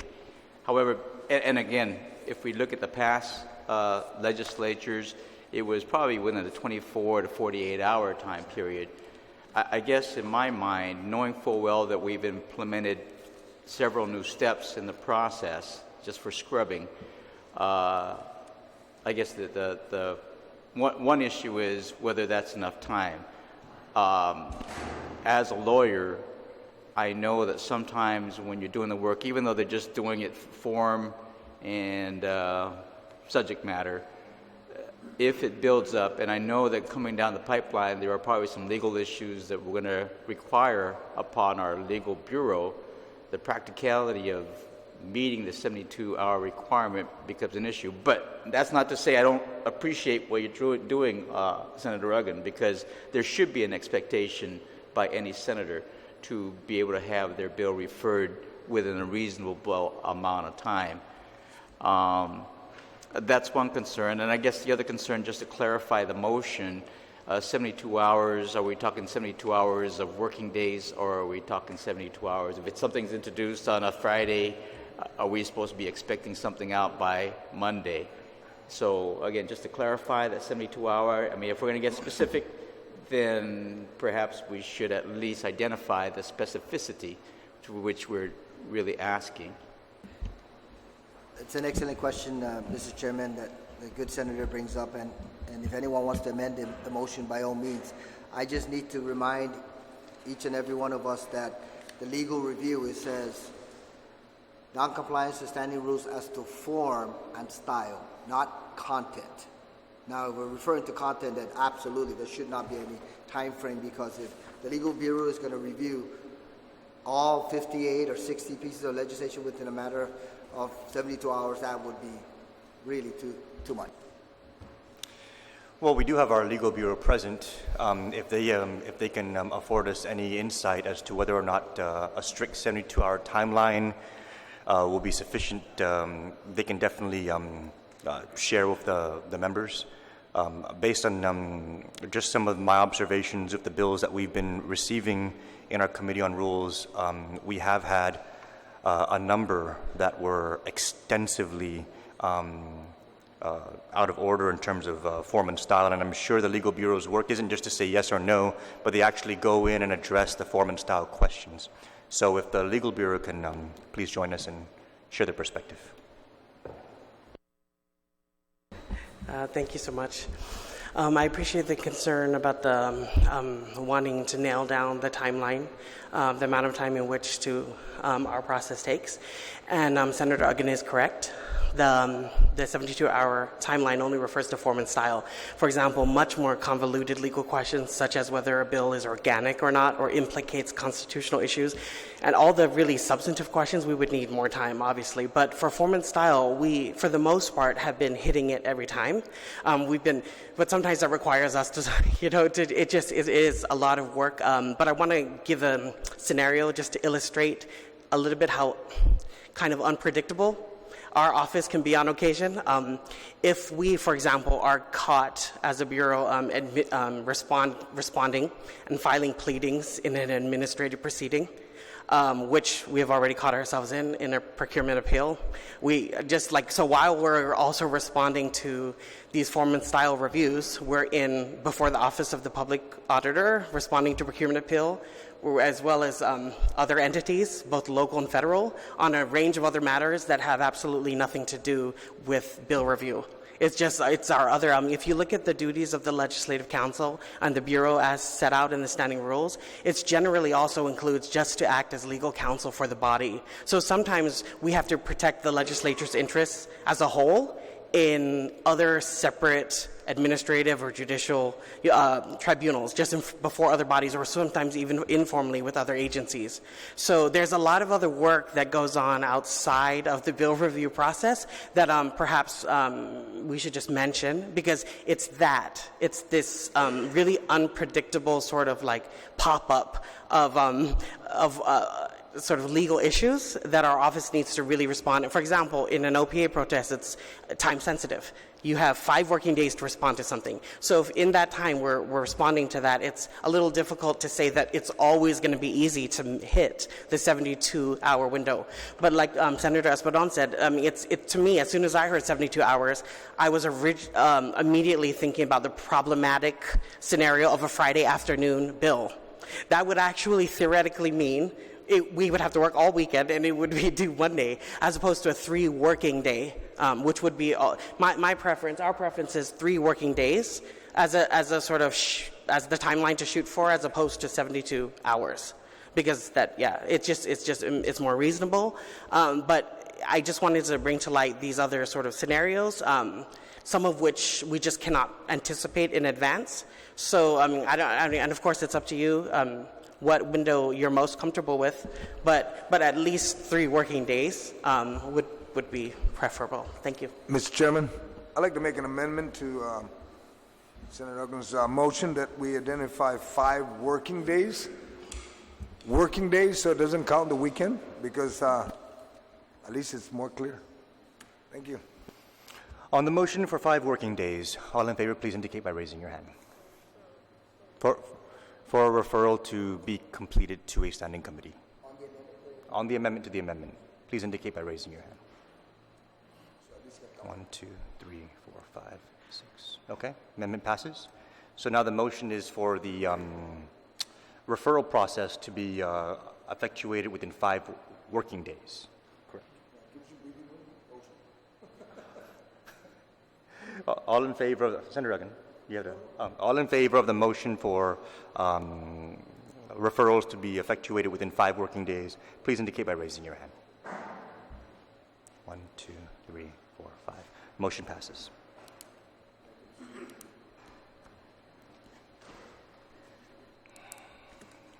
Mr. Chair, if I may, so just to be clear, that's really the target. Oh no, Senator Espadon, it was a 5 work. So basically, if I don't hit the 5 days, I'm breaking our standing rules. They're understood, but that's why I asked the question earlier. If we don't meet it, then what are the consequences? The consequence for me would be that members can accuse me of violating a motion in our rules committee. Well, it would seem to me it would be of some logic, probably very logical, that if we do violate the 5 working day rule, there would have to be at least an explanation of why it was violated. And again, just so that it's not such a black and white issue, because we do understand, and even legal counsel said it, right, that things come up. And if for some reason the Committee of Rules, or through the scrubbing of it through legal counsel or Office of Finance and Budget, haven't been able to get to the process, because we know also that with the budget months coming up, starting probably in June all the way to the end of August, OFB is going to be swamped, right, trying to collate, accumulate all the information. They may not be able to get it. So it would seem to me that as opposed to leveling an accusation that the committee violated the rules, I think if we just perhaps add in, if it does not meet the 5-day working rule schedule, that an explanation should be accompanied to explain why. And I guess that would be my motion at this time, Mr. Chair. Would that be for the COR to include that explanation? I guess it would be for the COR to include the explanation of why the 5 working day rule was not met. All right. And that's my motion. Okay. So on the motion for to allow for if in the event that a 5 working day rule is not met, that the chair of the Committee on Rules will be required to thereafter provide a written explanation to accompany the bill. Right, just to explain why the 5-day rule was not met. And it could have been, like I said, because OFB was bogged down in their budgets, the legal counsel was bogged down writing a brief, whatever it may have been. Sure. But at least there's some corresponding communication to relay the message of why it didn't meet the 5-day rule. Sure. And I think that would almost act as perhaps I don't want to say excuse, but I'm going to use that word as an excuse of why we have not met the 5 working day rules. And I think that's reasonable. Okay.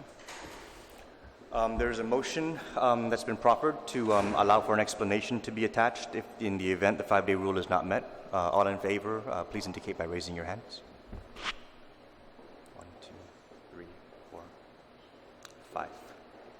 Motion carries. Thank you, Mr. Chair. Thank you, Senator Espadon. Are there any other items to be discussed with respect to a question? Oh, okay. Mr. We're just, on behalf of the clerk, we're just wondering, this change that was just adopted, the committee's not making a change to, or what are they making a change to? Not the standing rules, right? Because the standing rules would require a resolution and vote on the entire body. So what exactly are these changes being implemented to be reflected in? Is it just an internal agreement amongst the we're trying to figure out if we put it into but we don't change the rules. In our understanding, we don't change the standing rules. Right. Is this just an internal process that's being implemented? Okay, we just wanted clarification for that. I'm sorry? No, it's an excellent question because obviously the professional team here at Central Operations need to be aware of that, but it's an internal process, Mr. Chairman. As Committee on Rules and responsible for Central Operations, we would like to, and we just adopted a motion for 5 working days to be able to expedite any referrals. So.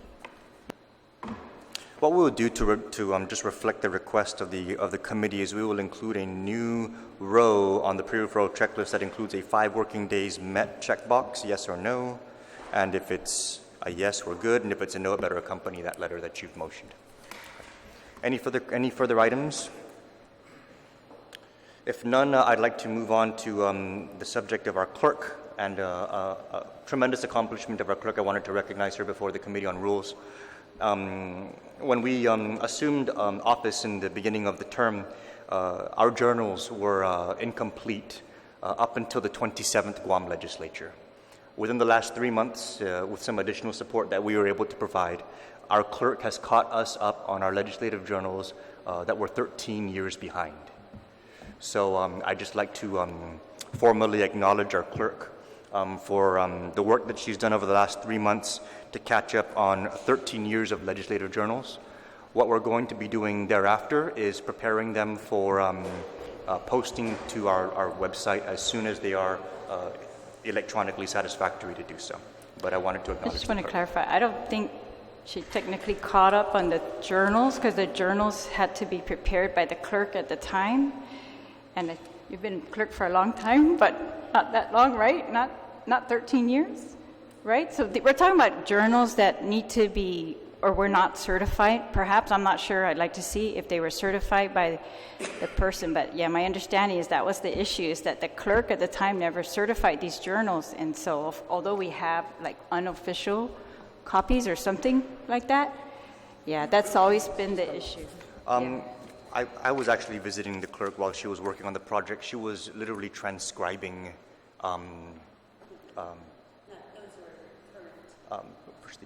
the current journals. But there were previous journals that were never filed. Yes. that we've caught up on. That's correct. Yes. So more so, I wanted to express, and finally, it's been an ongoing process, especially for the acting. It's great news for our acting speaker, because this has been also one of the goals she had set for me to do since I was elected as clerk. Before you is a list. You would see that it's the term, the electronic doc, 34th, when it was, these are scanned documents. And then just a little note, you're gonna see like from the 27th Guam legislature to present, or to the 33rd, majority of those documents are in electronic soft form. That was not retrieved in any way, shape, or form, or minimal of it.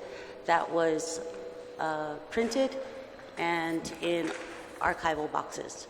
So one of the concerns I had, I wrote a letter to the chairman, and I asked him, to bring before the Committee on Rules Chair what we are to do. There are, whether it's discrepancies or inconsistencies, most documents were the attachments, having to attach the agendas or the appendixes that the journals called for.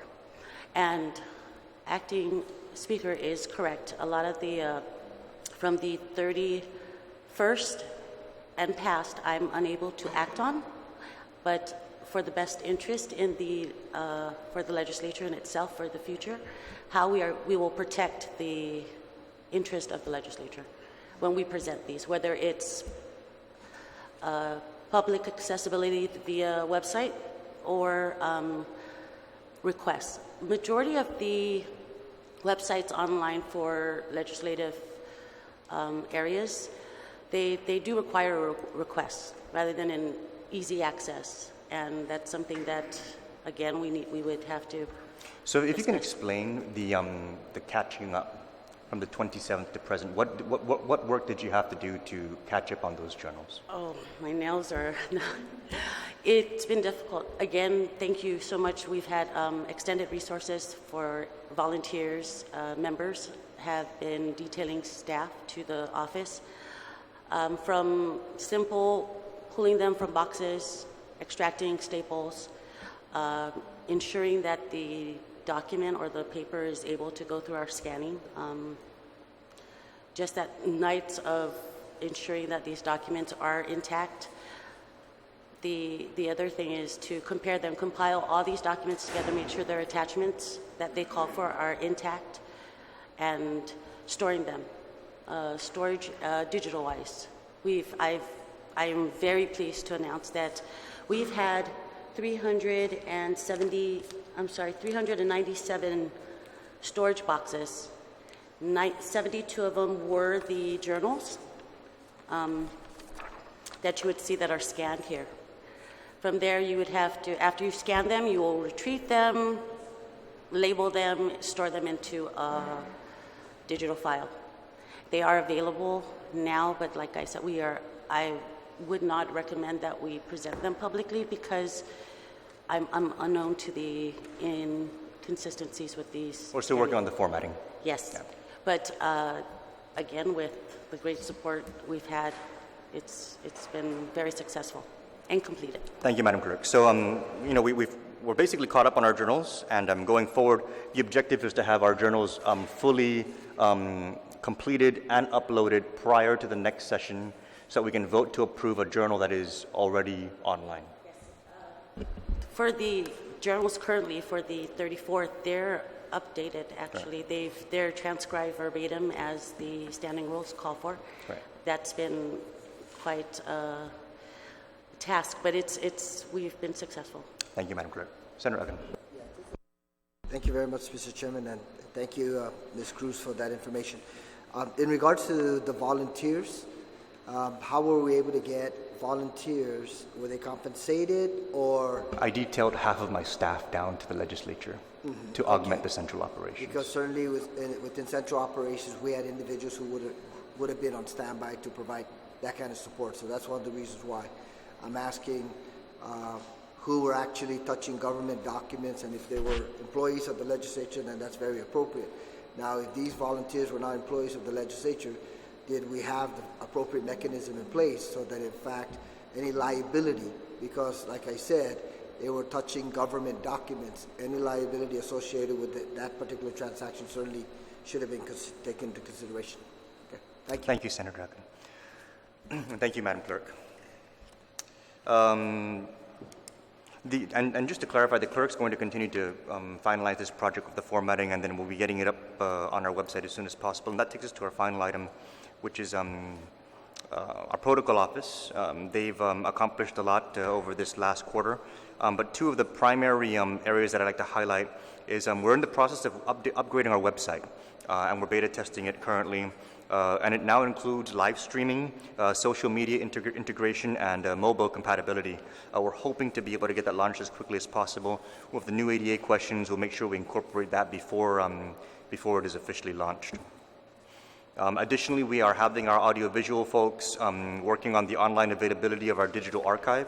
So not only are we getting all of our sessions and our resolution presentations and any other business within the building online, but we're working on trying to go back and pull what was stored on CD and actually get that into an online library for the historical benefit of the community. And that's basically the summation of our operations. If anybody has any further questions, Senator Rodriguez. Thank you very much, Mr. Chair. I want to congratulate you on the live streaming. I think it's great. I mean, it's very easy. So, Jermaine, whoever's involved, thank you very much for doing that.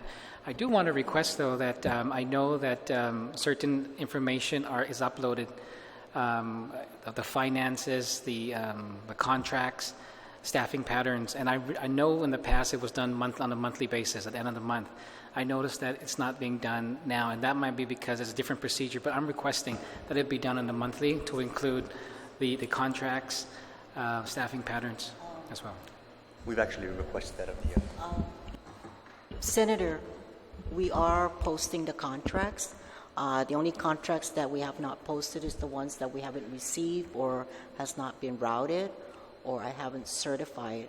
But as for March 31st, all the contracts that we receive, it's on the website. As for the staffing pattern, we will be updating as of March 31st. We're still making sure that the figures are correct, but it should be up already. Month to month. Month to month. It's going to be month to month, and then we see updated as of. Great. Thank you very much. It's actually, Senator, currently, as of today. I think the discrepancy was in the beginning of this term.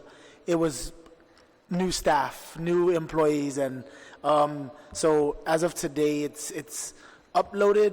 Well, March just ended last Friday, so we'll have that up by the end of the week. But January and February staffing patterns are on the website.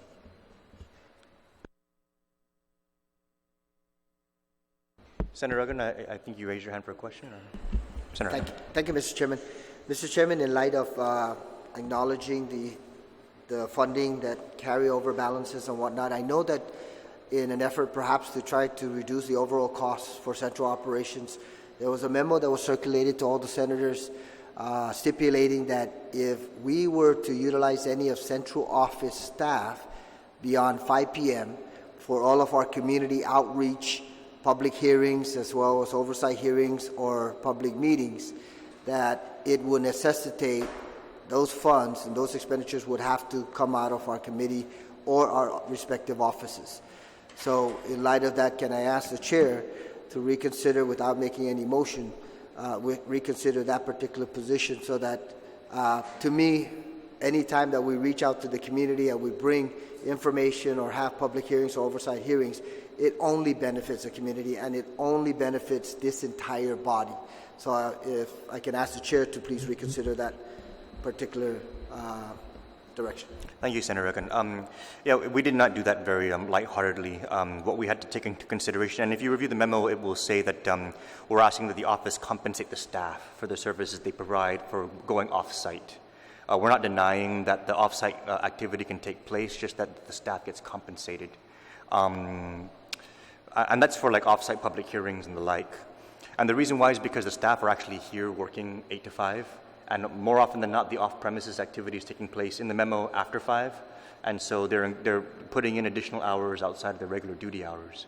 And so we just wanted to make sure that we had a mechanism in place to be able to ensure that those individuals are being properly compensated for the work that they're doing in excess of their hourly duties during the regular 8 to 5 schedule.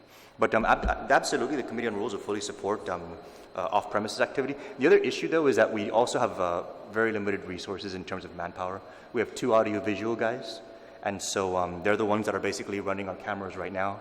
And if they were, for example, having to do an off-premise action tonight, they would close down and go and take care of that. And their additional duties when the cameras shut off is they prepare the recordings for website upload and everything else. So like, for example, after our sessions, those guys will stay back for hours making sure that everything's ready. So the Corps stands ready to fully support off-premise activity. We just want to make sure that the workers are being fairly compensated and that our manpower is able to provide the necessary support. That's why, Mr. Chairman, I was asking if the chair would consider rescinding that particular information disseminated to all the senators, considering that we have $343,000 in carryover balances in the central fund, and then we have $270,000 in lapse. So with those amount of resources, and we don't do it all the time. I mean, if in fact we're even fortunate if we have 3 or 4 community outreach in a matter of within 2 weeks. So I understand about the requirement to ensure that these individuals are properly compensated. Obviously, it has to be scheduled around the master scheduling of activities that are conducted here. But I'm asking the chair if you would reconsider that particular position and allow for, if there's need for compensation of our personnel whenever we have public hearings out there in the community or oversight hearings, that certainly that could originate from central operations rather than originating from individual senators' budgets or the committee budgets. Oh, definitely we'll take it under consideration. Any other questions?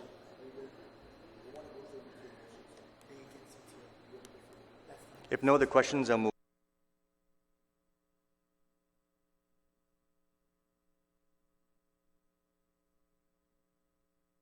I'm sorry. That will take us to the final item that we have on the agenda, and that is Resolution 69.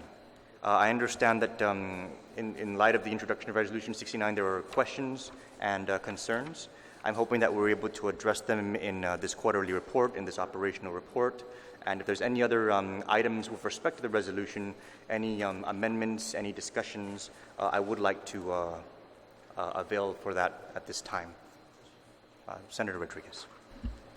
Thank you very much, Mr. Chair, and thank you for calling this meeting, because when we introduced Resolution 70, it was to do exactly this, is to be able to sit down and be able to understand what the current financial situation is. So I appreciate you calling this meeting.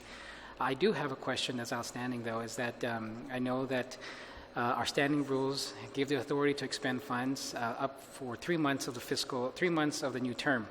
And after that, and according to your statement made to some of us, is that if a resolution was not passed by Friday, then our employees would be threatened by a shutdown of operations here.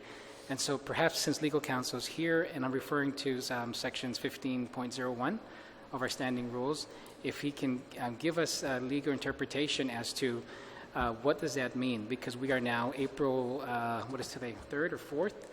And that's beyond the allowable time frame that this body is allowed to be able to expend.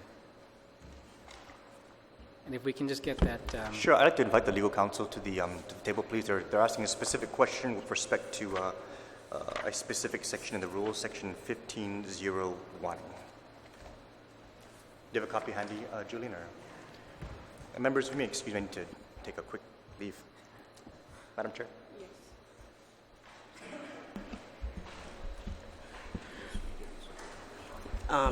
Maybe we'll just start by reading the actual plain language of the rule itself. So this is Rule 15.01, Budget Required / Expenditures. This is the section that Senator Rodriguez is mentioning. Quote, funds may not be expended by I Liheslatura and Guahan except after adoption of and pursuant to a budget, which budget shall be for not more than 12 months, provided that during the first 3 months of a new legislature, funds may be expended for a period not exceeding 3 months after the swearing in of senators, at the direction of the chairperson of the Committee on Rules, without an approved budget. Such expenditures without a budget may not exceed 1/4 of the amount appropriated to the legislature for that fiscal year, plus relocation allowances, unless the appropriation specifically provides otherwise. So the gist of this rule is that from the moment of swearing in until 3 months, this rule actually vests the core chair with authority, including unilateral authority, to spend money of the legislature until the adoption of a budget, which has to be adopted by no less than 6 members of core. So the first sentence, though, is written in quite broad language. It doesn't refer to lapsed funds. It doesn't refer to senatorial office funds. It makes no distinctions of any kind. It just says blanketly, funds may not be expended by the legislature. So in this scenario, it sets it up in this sort of time capsule way. So for the first 3 months, funds may be expended at the direction of the core chair, but upon the expiration of the 3-month period, the legislature cannot spend any money in the absence of a duly adopted budget. And when I say duly adopted budget, again, I mean a duly adopted budget by an affirmative vote of no less than 6 members of the Committee on Rules. So at this point, I would say the best interpretation of our standing rules is that funds may not be expended after 5 p.m. Friday. So, I mean, that's the best interpretation of the rules. But they're not perfectly drafted. So, I mean, I'm already imagine ways we could make the rules clearer. So. This last week. So today would be, I mean, I conferred with Agnes and she said, and that's the way the legislature working on a quarterly system. The quarter ended 5 p.m. on Friday. So we are at a point where we need to move, I mean, the body needs to move on approving that, adopting a budget by a vote of 6. Mr. Chair, I just have a clarification. So the legislature, the staff, and as far as operations, will they still get paid this coming Friday? Yes. No. Will they still get paid this payday? I don't want to answer that just blanketly because. No, of course, yes. So all the work up until close of business on Friday, correct. Very good. But I'm just thinking about moving forward. We just can't expend any more money outside of a duly adopted budget. Senator Rodriguez. Thank you very much, Mr. Chair. Thank you very much, Julian, for that. So that's really the impetus of why we introduced Resolution 70. And without a passage of that, clearly today's workday, we clearly don't have the authority to expend any funds to be able to pay our people, to pay any operations of the legislature. And so I would request, I don't know if we can, if this is where we would do a motion to adopt language that would allow for us to be able to retroactively give that authority to expend funds from what was incurred today. Either that or we move forward with Resolution 70 that has not have been given a vote sheet either through CORE or through the clerk's office. Just to clarify, the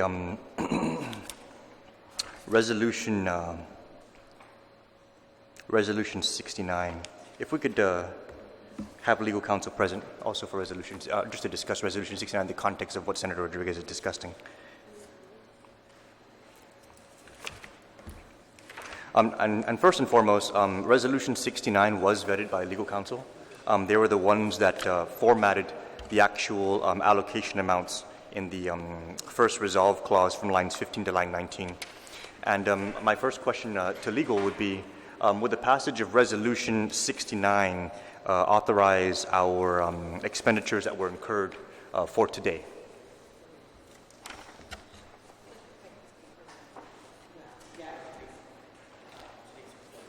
I'm sorry? If you can turn on the... Sorry, assuming it's adopted. If Resolution 69, then it would take care of today's expenses. Yes. So there wouldn't be a need for a retroactive motion, Senator Rodriguez. We would just need to adopt Resolution 69. And that's why I wanted to call this meeting and to make myself available and our attachés available and our legal counsel available for any questions with respect to Resolution 69 so that we can move forward with this passage and make any kind of adjustments as necessary to ensure that the Committee on Rules is satisfied. So just for the record, Mr. Chair, there was really no threat of any shutdown if we didn't pass a budget last Friday. If we do not pass Resolution 69 and we fail to pass any budgetary resolution, the legislature will continue to go unfunded. So absent the passage of this resolution, we are unfunded. But as of Friday last week, it wasn't, because we were told that if we don't pass it by Friday last week, that we would be seeing a shutdown come today.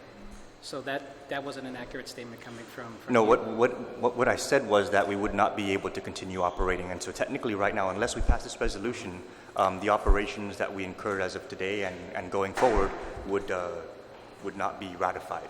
So we need to ratify the action of the resolution. Okay, thank you. Senator Rada.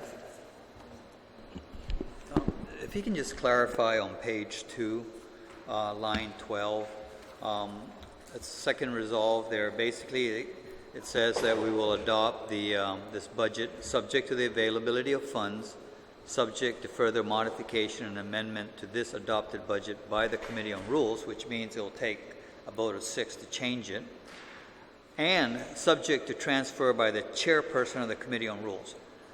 Is that last part there, subject to transfer by the chairperson of the Committee on Rules? Can you clarify that? Yes, I can. Thank you, Senator. Right after the comma, and perhaps the comma should be removed, it says within any various accounts of I Liheslatura and Guahan. And as stated earlier by our Chief Financial Officer, we do have 5 accounts. And I just want to clarify that accounts are different from the budget allocations that are on lines 15 to 19. The accounts are our operations account, our payroll account, the Capital District Fund, OFB, and the Manamco account. Now, between those accounts, and we do have copies of examples, we have transferred, we do regularly transfer funds as an operational practice from the operations account to the payroll account, for example. So DOA will credit our operations account, and then we'll transfer the necessary funds to the payroll account in order to make payroll. So this language here for the transfer within any various accounts is to just enable the Committee on Rules chair to be able to continue processing in that fashion. And so we have here, and I don't know if this is in your packets or not. It's in your packet. So you have a copy, for example, of bank transfer authorization. And actually, I would request that we keep this confidential because there are account numbers that were not redacted. But this is an example of how I would need to sign off on transferring from the operations account to the payroll account in order to cut the paychecks. So that's how that language is operative.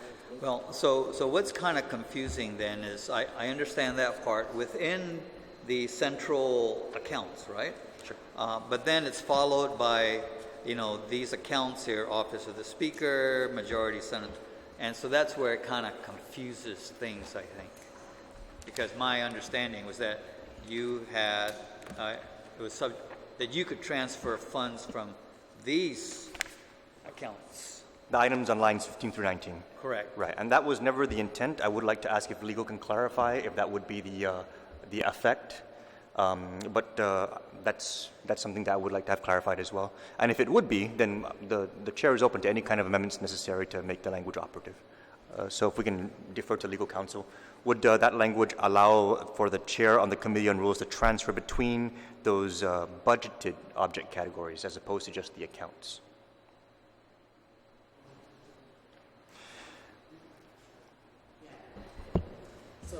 If you can turn on the, thank you.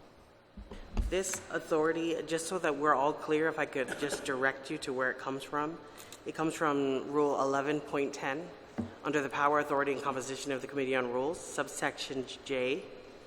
Under budget, it says the Committee on Rules shall establish a budget for the legislature. I won't read the whole thing, but the last line, the Committee on Rules may transfer funds from among the various accounts of the I Liheslatura and Guahan in order to ensure smooth operations. So that, just to clarify that a little bit, because like what I just read you, the Committee on Rules may transfer funds from among the various accounts, but then this resolution does say the chairperson of the Committee on Rules. I mean, I know that that was a question that was raised earlier today, so if I could just elaborate a little. There's a separate rule in our standing rules that say the chairperson of the Committee on Rules can act in the name and on behalf of the Committee on Rules in any scenario unless the rules specifically call for or provide for a vote. So every single time you read in the standing rules something about the Committee on Rules and actions that it can or cannot take, it actually is, it also, because of that, by virtue of operation of that section, the committee, the core chair himself can act on behalf of all the committee with respect to all of those matters except those that the rules specifically require a vote for. So in this scenario, anytime it doesn't apply, because when you want to amend the budget, for example, it requires the standing rule separately provides that that can only be done. That's a kind of an action that can only be done upon the affirmative vote of 6 members of core. Correct. So that would be something that the chairperson of the Committee on Rules cannot do unilaterally. However, the transfer part, because I just read it to you, the Committee on Rules may transfer funds from among the various accounts. That actually means, because it doesn't specifically say a vote is necessary in that scenario, the current standing rules would theoretically allow for the court chair to act unilaterally to transfer funds from among the various accounts. Do you all understand that? And that's why we that's why we gave the green light on the resolution when we reviewed it, because it does say chairperson, so it doesn't textually match, but it matches because of the other operation of the other rules. Right. And so I guess our office would take more guidance from our chief financial officer about what various accounts mean, because that's not specifically defined. Our role in reviewing resolutions, especially for form and style, is to immediately hone in on areas that are not facially compliant with the standing rules. So if I can explain to you what we actually suggested when the resolution first came down, there were not all of these items were not enumerated. So all we did was advise the court chair to actually include as past legislative terms and resolutions like this. For example, in the 33rd Guam legislature, it was Resolution 3. Right. In the 32nd Guam legislature, it was Resolution 8. These are all past examples of resolutions that are companion resolutions. They're just like this. They're the mere resolutions for past terms, and so they included itemization of at least the 4. And so this is called for in our rules too. So the court chair amended the 2 itemizations to now 5 itemizations. And in that regard, it does comply with the standing rule that specifically says all of those need to be itemized. But as far as what is meant by various accounts, we would assume it means various accounts as the legislature actually keeps those accounts.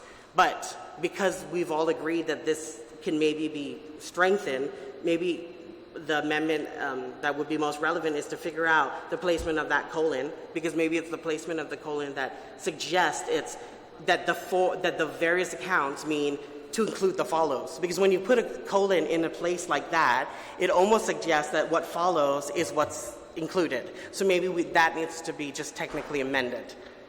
So we can take out the colon and rearrange the sentence. If I could just clarify.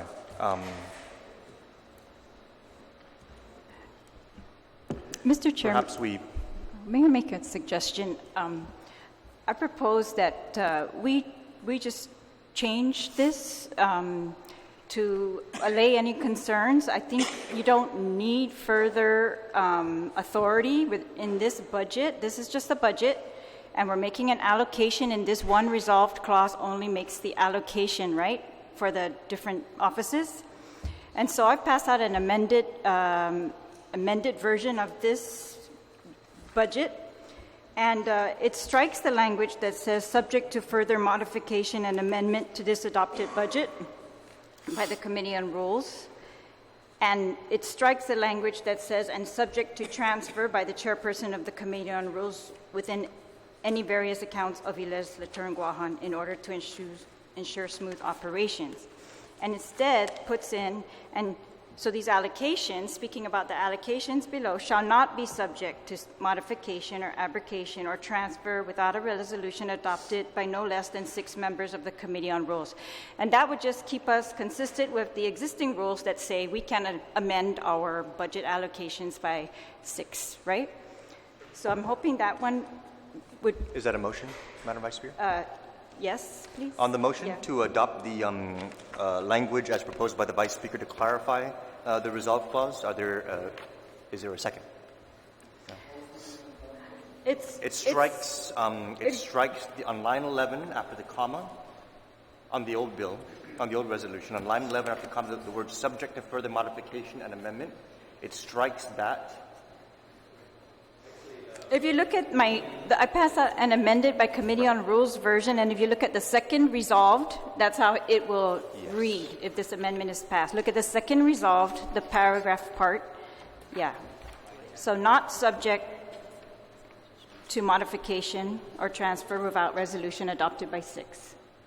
That's consistent with the rules. Mr. Chairman, I'd like to second that because it actually supports what the legal Julian brought up, is that it actually reinforces exactly what he was saying. Unless we introduce it and add it on, it doesn't exist. But with this amendment, it adds it on, and it fulfills the legal requirement. On the motion, are there any objections? If no objections? Sure. So that we're clear, we're talking about replacing the second resolve clause Of Resolution 69? correct, With this amended language? replacing it with the second resolve clause on the amended version. Correct. Lines 10 to 15 on the second document. Correct. We'll be replacing lines 8 to 14 on the first document. Mr. Court Director, do you have that amendment? Is that correct? Okay, if you look, I'm also proposing other amendments to this resolved clause. Could we dispose this Yeah, first? that's fine and then- with me. Okay, on the motion? Well, no, that's the second resolve clause that the Vice Speaker is recommending to be amended. There's other different language in her recommended change. Right, I'm handling I one see. motion at a time. I see. Yeah. Are you okay, Senator Atta? Yeah, so we're just adopting 10 to 15? We're adopting the Lines substitution 10 of lines 10 to 15 to Okay. replace lines 8 to 14. Got it. On the motion, any further discussion, any objections? If none, so ordered. Madam Vice Speaker? I'm sorry, under the listed allocations, I'm proposing some minor changes. I've combined the majority and minority because when I calculated, and just for me, my math, it was easier to read that these are all equal. And so I put them all together and added the language to be allocated equally to the 8 majority and 6 minority senatorial offices.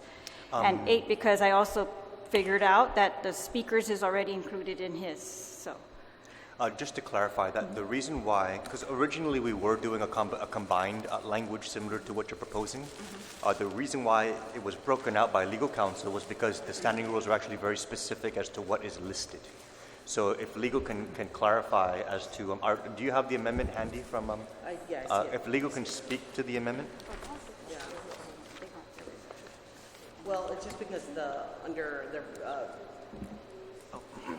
under section 15.03 budget requirements, it just says the legislative budget shall show exact amounts allocated for majority senatorial offices, comma, minority senatorial offices, comma, standing committees, comma, the office of speaker, comma, minority operations and central operations. So our original concern was that though that's a number of items, so to only, do you have a copy of the first one?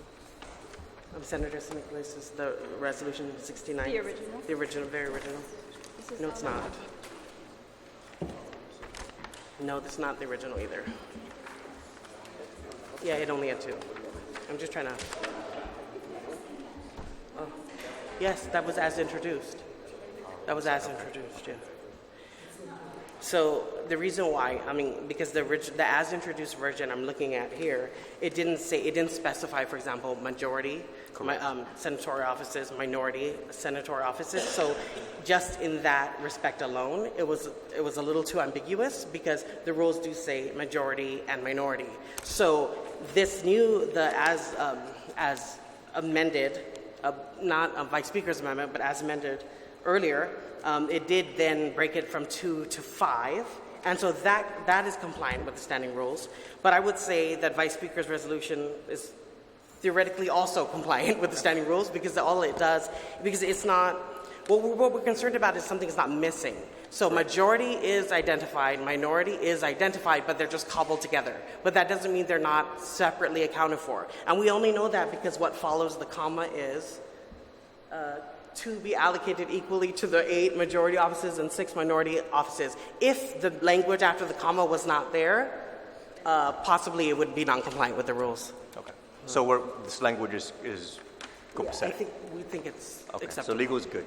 Mr. Minority Leader, did you But have I didn't any? do the math, It so does, I'm it does assuming that's all. lump them together. Do you have any Correct. comments or concerns?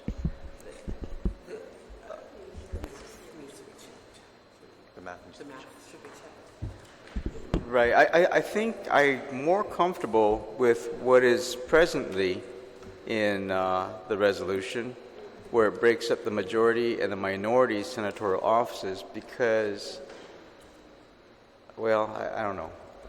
this, I guess what we just, bottom line, I guess just to figure out what the minority would get, you just kind of divide that by 14, the total number by 14, and that would be the same budget that everybody across the board would get. And I guess at this point, I don't have any major problems with it. Although again, when you come down to the bottom on line 23, the Guam Congress Building Mortgage Maintenance Security Equipment Reserve Fund. That's a separate, it's a separate amendment. Oh, that's a separate amendment? Yeah. Oh. So, Oh, yeah. okay. I guess we're doing that one by one. You're saying that this second amendment covers only up to 16 to... Let me May clarify. I and we'll, explain the whole amendment so that it can just, maybe you could treat it as one? It's, But they are actually materially different because this first section, Madam Vice Speaker, speaks to how much everybody's getting allocated, and the second speaks specifically to the Guam Congress Building. So just to clarify for the benefit of the members, compared to the as introduced and as legally vetted Resolution 69, we're looking at lines 15 to 19, and the Vice Speaker's amendment on her version that was passed out is lines 16 to 22. So we're looking at amending 15 to 19 with 16 to 22. Mr. Chair, the number on line 22 of the amendment is different from the figure on line 19 of the original. And I believe that that's because the Vice Speaker is proposing that we take money away from central operations and create this fund that's her next amendment. Okay. Okay. Okay. Sure. Well, it seems like you want to know why we're going to break that out. So would you like to instead address the entire section as line 16 to 23 going on to page 3, lines 1 to 4 I as a guess whole? that's one of the problems with the way we operate here is that we can't really ask a question without moving on. Okay, I'm fine with incorporating the whole thing as one amendment, because I would like to discuss that as well, just for the benefit of the committee members. If you don't mind, at least it'll be clearer because they're all a part of the same resolved clause. All right. And, it does kind of... And then Okay, I think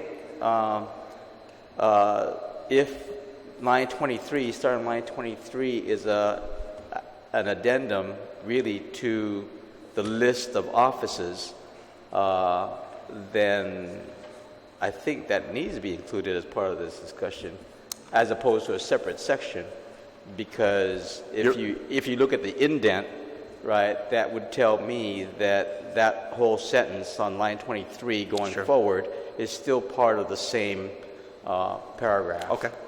So to clarify for the members, what we are entertaining is a replacement of the original version's lines 15 to 19 with the language on lines 16 to 23 on page 2, carry over to page 3, lines 1 to 4.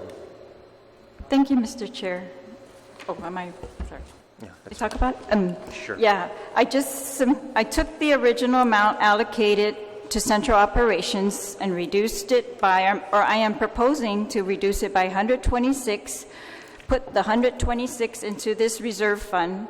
And this 126, my understanding is that this is what we would have been paying for rent, or it's what previous legislatures paid for rent of the other building for 6 months. And so I'm just asking that be put in, I call it a mortgage reserve, maintenance, security, and equipment reserve fund, in case, we are short in our central ops for any of these things that, since it was supposed to be, we previously had used it for rent. I'm hoping that we could just set that aside right now and use it for, what we might be short on, pretty much the Congress building or the mortgage. If I may defer to the Chief Financial Officer, if she might have some insight to share on the proposal. Yes, what you're doing is you're taking the cost savings from the rental over. And here you're putting maintenance, security, and equipment. Maintenance is already factored in. So you're saying that when we need anything for maintenance or like we're trying to get the security system, we're going to take it out from this 126,000? Well, I'm calling it a reserve fund, and it's subject to a vote of 6 by the Committee on Rules, just this allocation alone, and it's really for things that might be just not covered by Central Ops. Yeah. And so I know Central Ops normally already budgets for regular maintenance, regular equipment, regular, contracts, So everything. any I'm maintenance thinking that with activity- this new building and our new mortgage, that we might have just Okay, but I want have to a set concern something in aside for this some- because you're taking this out from this fiscal year and reducing our budget by that for the 6 months. Will be that the same as the next fiscal year? That we're going to reduce it again by 126,000? And just to Yeah. clarify also is that, and it was brought up by Senator Uggan, the rental savings is supposed to be used by our operations account to pay for the mortgage. Right, but now you're going to require that we need to get a vote of 6 every time I'm going to pay the mortgage. And the rental income wasn't even enough to cover the mortgage expense. Right. That's exactly why I'm creating this mortgage reserve fund, so that if the rental income is not enough to pay the mortgage, not the rental income, The savings. you're talking about the capital building fund, if it's not enough to pay the mortgage, then we have from operations set aside money to cover. It's almost the same as what you described earlier. I'm just showing it, that's all. We're showing it in a reserve fund, and yes, when the mortgage comes down, and this will just help us to know when Paying the mortgage. that kind of thing has changed, because that's really how we got here today. It's just not always knowing exactly what we're, how things look. And I don't think it would be that cumbersome. And so if we're able to cover everything with the regular Central Ops, this is just 126 put aside for, if we're not. I'm also thinking that with this new building, we might end up with some bigger expense that we just aren't aware of right now. Right. So just to clarify then, if we pass this particular language, the COR will need to be transmitting a resolution and getting 6 votes every time we're going to be paying the mortgage. If you need to use this 126. If you're able to cover everything with the regular Central Ops, then of course, yes. We already know that our lease payments are insufficient to cover the mortgage. Right. And so the rental savings is already necessary to help cover the mortgage. So we know we're going to be needing these funds. Okay, if that's the case, then that's why maybe you can send a resolution to deal with just the mortgage payments. What do they look like, and is this what we're going to use for that? Yeah. I would just like to ask that we just keep it in central, and we pay what we have to pay for the mortgage.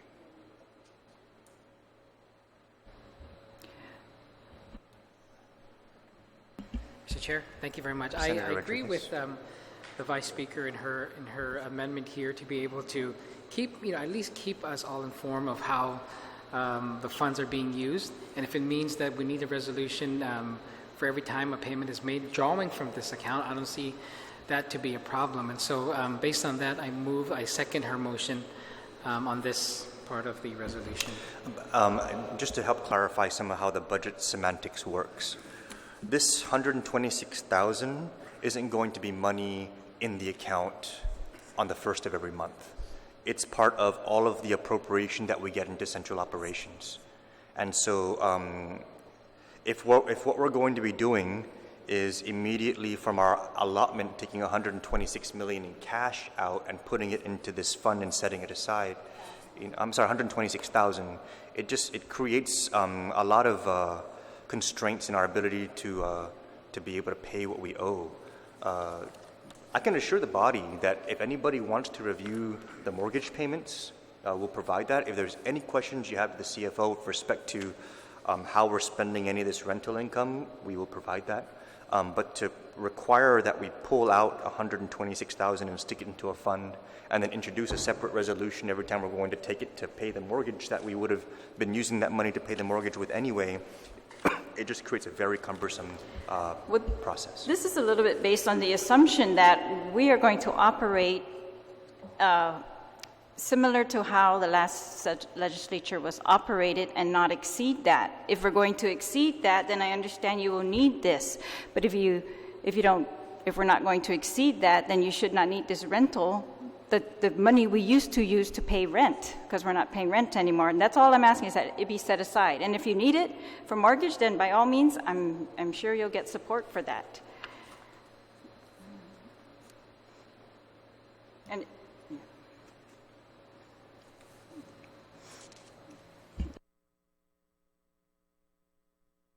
We are discussing the particular line item 23 on page 2 into page 3, line 4. Is there any further discussion? Mr. Chair, Senator Espada.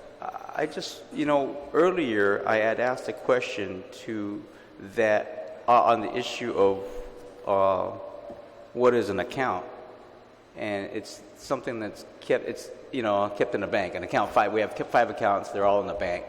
This almost sets up an account, it seems, or it acts like that. And before you can spend any money in that account, which it doesn't really set up an account, but it seems like it's acting as one, then we have to get permission. I guess the question first off is, how often do we have to pay the mortgage? Is it monthly? Correct. And the statement earlier was that we already know that we will not be able to cover the mortgage just based upon the rental that we get from the federal government for the post office. And so we're going to have to find other monies. And I guess the question that our chief financial officer asked was that, are we to now, going forward, always factor in an amount of what we're saving, and that's going to be put into this, I'll call it an account. Is that how this works? Well, and again, I think it's a little confusing. I know that in past resolutions, when it came to the appropriation or the allocation of the budgets for the legislature, everything fell under central operations. Because in a case like this, if you, Mr. Chair, are responsible for the central operations to make sure that we pay timely on a monthly basis to make the mortgage payment, it would seem that if it fell under operations without breaking it apart, it would be much easier in terms of just do it already, because we know what our obligation is. I'm sorry? if I may, I think I need to clarify that the mortgage, we're not paying that right now. Isn't that correct? No, we're not paying that now because we're still under a construction loan. Right. Okay, so I think I'll explain the accounts with COR is that he has that authority within central operation account, like the central lapse fund that the central has. He has that authority to transfer money from that account, from central surplus to central operation in case we're coming to a shortfall. That's how I understood this from on this, even but from previous resolution.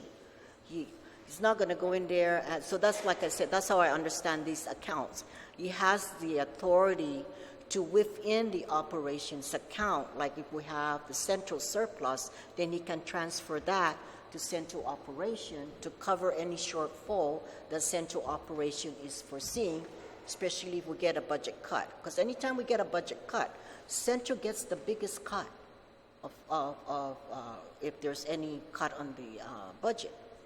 From the previous, central gets the cut, but we didn't cut the senatorial offices. So that's why when we are able to have these lapses, so he has that authority, COR, that they can transfer some funds to cover central operation in regards to any shortfall. Senator, this right here is really only an allocation. I call it a fund, but you know, it's an allocation within your central operations fund like everything else is. You're allocating this money we're allocating this money pursuant to this budget. And that's really all we're doing. And it's kind of like we're putting it aside because we're not paying the mortgage right now, and we are saving that money from the rent, and so we're putting it aside until we know more of the details on that. Oh, okay. And can I just ask, when do we anticipate making the first payment? I'm not sure yet, Senator, because right now we just, they haven't closed the loan yet because there's still some things that they have to look in. You know how when you have a mortgage, they hold so much percentage. So once that's done, then they will transfer it to a mortgage. Because right now we're still under construction loan. But that's all in the process of Yeah, closing the out. process, We've yeah. already signed off on all the closeout we already- documents just this week. Right. So to the Vice Speaker, I guess this is just basically a mechanism in which anything that we have saved from moving into this new building be put into or be allocated to this fund, a reserve fund, maintenance, security, and equipment, and not personnel. And it's basically to make sure that what? If we don't have enough for the mortgage. If this building, and you know, we're just really getting used to it now, if it needs something big that cannot be covered by central ops or is not being covered by central ops, then this money's just being set aside. It's really for the new building whatever the priority is, if it's going, and it's from the savings from the rent, and that it won't be used for something else. For in central anything ops, else. right? Mr. Chairman? Senator Duggan? Thank you very much, Mr. Chairman. I just want to, I guess, reiterate, you know, in terms of setting aside $126,000, which otherwise was utilized for rent in the old building, that this particular provision is appropriate, knowing full well that $430,000 was going to be considered in piece of legislation to be able to address another issue outside of this legislative body. So that tells me that even if that legislation was passed tomorrow, that there's $430,000 flexibility in the Capital District Fund to be able to take care of the monthly obligation of the loan until such time that this 126 will be necessary. So I certainly support the language of setting this aside, knowing full well that there are options that certainly are available. Thank you, Mr. Chairman. Thank you, Senator Uggan. It just kind of takes us back to the original conversation where the lease is offsetting the cost of the building. We also will be having rental savings to be offsetting the cost of the building. And those savings and any other savings, those are all operational savings. Those are savings that will be incurring year over year. Now, if what the Committee on Rules is asking with this particular line is that we take that rent and put it into a specific account, I guess we can do that. I'm just letting you know we're going to just be coming back and pulling that out anyway to cover the difference on an operational basis. So it just makes it's easier operationally to keep it within the operations budget, but if it's the will of the body that we separate it out and create an accounting mechanism for it, we can accommodate. So on the motion, is there any further discussion as to the allocations? Have you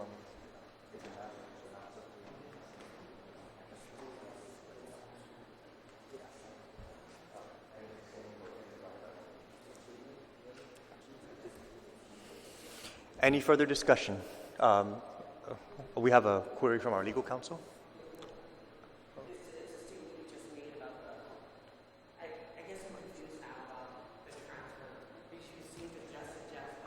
You seem to just suggest something about your transfer authority now to just pull the money out. So now I'm confused about what you. If you read the language here, it says that this specific 126,000 will require 6 votes. So operationally, I can still make payroll, transfer for payroll or whatever, but this specific 126,000 will need 6 votes. So if I'm going to need to tap this account to pay for the mortgage, I'm going to have to circulate a rules resolution and get the votes. Yeah, no, it's this. No, yeah, it's a separate issue. Oh, okay. But I think you're maybe misstating it or I'm mishearing it. But I just need to make sure that it's not the. Okay, basically because we've already passed this amendment. The first part before the colon includes the word transfer there as well, and so there is no longer a transfer authority on the part of court to just pull money from the accounts that you're describing, because that's already been passed, especially because central operations is included. No, because I think to clarify is this language now speaks to these line items as budget. Yes. So these are specified now as budget. anything else is not that's not specified here, I still have my core authority. Yes, you're completely right, but central operations as a whole is on line 22, correct? I'm just trying to get clarification from you because because I don't want us to misunderstand I feel like we've already made that move, okay, as long as you, understand. Well, I hear what you're saying. Yeah. What you're saying is because central operations is listed here, and because we say it shall not be subject to transfer, do the amounts for central operations now no longer are able for me to transfer? Yes, theoretically, because the counts, as long as the counts fall under, but again, this is a chief financial officer thing, but if the counts fall under the central operations, itemized at $2 million. I mean, because I don't think it's correct for you to say that I'm going to just still transfer. Okay, so then we need to further clarify. We'll need to do an amendment to the He's saying initial he's gonna amendment. If you can, into the microphone. No, he said cannot transfer from all Madam the Vice Speaker, itemized. if you can speak into the microphone, so that is because correct. we're getting a Okay. lot of I'm sorry. conversation Yeah, onto the record. I hear you to be consistent, and I'm not sure. I heard him, and maybe you can just clarify, that he acknowledged that these allocations, he's not going to transfer among allocations, Okay, correct. right? Yes, and, right? And within Central Ops, of course, that's up to you with Central Ops, right? The way I'm reading it is it says shall not be subject to. Right. And so I'm assuming any modification, abrogation, or transfer. Yes. And so That's correct. And so the amounts that are adopted here shall not be subject to any kind of transfer. Yes. So within the amount for central operations, Yes. if I need to transfer in that $2 million, if the DOA deposits the $2 million into the operations account, Okay. I need to transfer from within there into the payroll account. Am I not allowed to? No, I think that would be, so just clarifying that it's almost like an intra transfer, and then we're fine, like an intra-central transfer. And I think that accords now perfectly with what Vice Speaker said. I just think we need to clarify that. Is there any specific language that you would recommend in the original resolve clause that we recently amended that would just clearly clarify? To me, it's clear because it says allocation, and it's the allocations that cannot be transferred or amended. And just stick to that, the allocations here in this budget. And the other authority that you're talking about, if we're finished with this amendment, I'd like to talk about that also. Hang on, Madam Vice Speaker, I just want to get a clear answer from legal counsel. Does the language prohibit me from transferring within line item 22? It's ambiguous.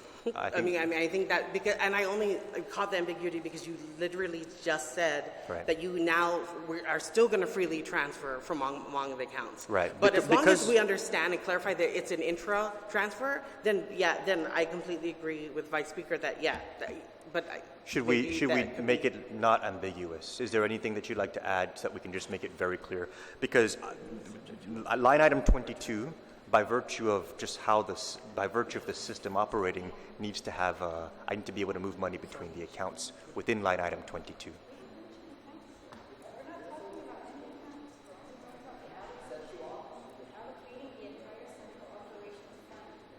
But that was the original language anyway. Well, it was transferred Vice within Speaker is the correct again. allocations. It is still in the standing rules about transferring among the various accounts. So that's, I'm just trying to make sure that we're, that there's no gaps. Okay. So just so the committee fully understands, I'm still going to be transferring within the accounts. Yes. Under line item 22. As long as that is the understanding of the committee. Mr. Minority Leader, any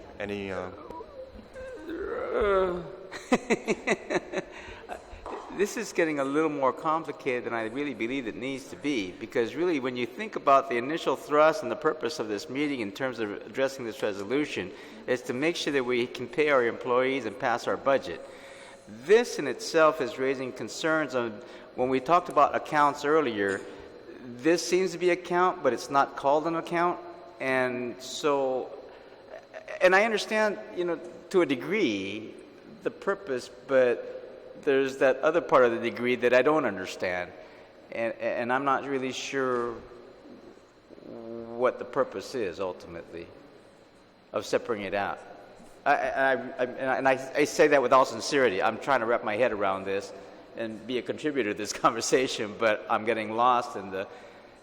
And if somebody just clarify why we have to go break it down when really it's already under the original resolution, it's already included in central operations, and we're going to separate it out because I don't know. Are you talking about the 120 million? Yeah.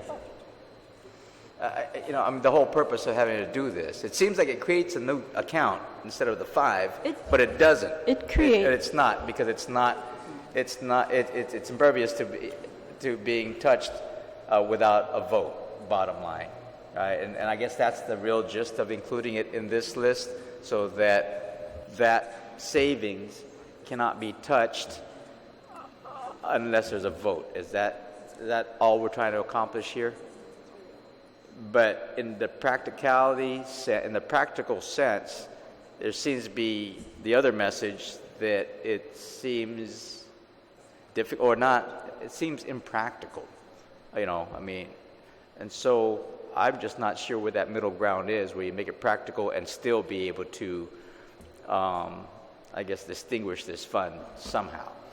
If it were to be kept in central operations and whatever the unexpended balance is, that would become a central operations lapse, and that would be discussed in our quarterly report with the Committee on Rules. But it seems, yeah. So those are the options. Right. It seems to be that the vice speaker, the acting speaker, basically just wants to make sure that these funds will always be accounted for, I would imagine. Is that kind of a good statement? And then, once they're accounted for, without having to commingle it with any other payment, it's specific only to the mortgage, to maintenance, to security and equipment, but no personnel, and nothing else, no parties, no nothing. And I guess that's just attracting. And so if there's this extra money, and then correct me if I'm wrong, Vice Speaker, because like I said, I'm trying to figure it out in my head. If there is extra because of the savings, then that money, this fund, can be used for these items, whether it's mortgage payment, whether it's maintenance, security, and or equipment. And that would only happen if we get 6 members or more to vote for that allocation. And that's the reason for wanting to do this. Okay, I think I got a little bit of it now, a little clearer. But So we're okay on the within line 22 operationally, we can move money. However, Mr. Chairman, can we move to the... all right, just want to make sure I'm crystal clear. I don't want anyone to come back and say I wasn't supposed to do that. So on the motion to amend lines, where are we? Here we are. Lines 15 to 19, and replace them with lines 16 to 23 on page 2 and 1 to 4 on page 3 of the proposal. Are there any objections? Senator Adam. It's not an objection. It's just that it appears that line 4 and 5 is really redundant, because we already said on lines 10 through 15 that any amendment of these items here requires the 6 votes and a resolution, and then we're repeating that back here again, and then on line 1, everything after 126,000 is really something that is it necessary here? It seems like it's something that you would find in the whereas clause. So I think that the difference, Senator Ada, is that those items don't have a spending restriction. This specific item says that shall not be expended. In the resolved lines 10 to 15, it doesn't limit expenditure, it just limits modification, abrogation, or transfer. So the 6 votes limits the movement of money in that first part, okay. But this last part limits the way it's spent. All right, okay. Okay? Got it. Thank you. Any other questions with respect to the motion? If none, are there any objections? If no objections, so ordered. Are there any other items for discussion on Resolution 69? Mr. Chair, not on Resolution 69, but I have another resolution that I passed out at the same time. They were clipped together, and it's not numbered, but I'm asking that you help us with introduce it as a resolution by the Committee on Rules to amend 2 standing rules.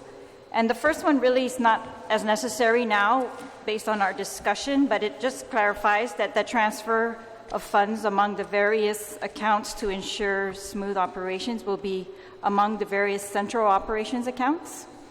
And then the second one is regarding the Central Operations Lapse Fund. So my amendment to Section 15.10 is to request that instead of the Central Operations Lapse Fund being obligated or spent by the chairperson of the Committee on Rules alone, that it be spent by a resolution adopted by 6. That's the only change I'm requesting on that one. I have not seen that resolution. Oh, it's attached here. Here, you may have I this have one. this, Sorry. but Sorry. I see. Yeah. I have.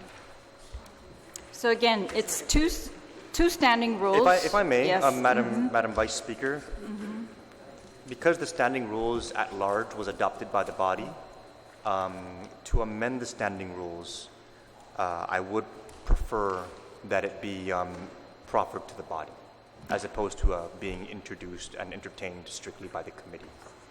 Could I get an interpretation from legal counsel? Because this would be an amendment to the that the committee actual consider sections. it, since it's very relative to our budget, which is totally within the purview of the committee, and I'd ask that we get 8 votes here, and if need be, go to session if you would like to and ratify it. I don't think it's necessary, but I think if we could get 8 votes, we could settle this and not have to create any more If I could just clarify, delay. just 2 things. One, the chair has never expended any lapse funds. I just want to clarify that. No, I know. I just want to No, clarify please, that. I'm not accusing anything of that. I am being just... I understand. I'm just trying to not get us to this place where we're having any misunderstandings or questions. I think this will just allow us to get the answers as you've done today, and that's all I want. I understand. But my second statement is Mr. I'm Chairman- not comfortable Mr. Chairman? adopting something outside of what our rules outline.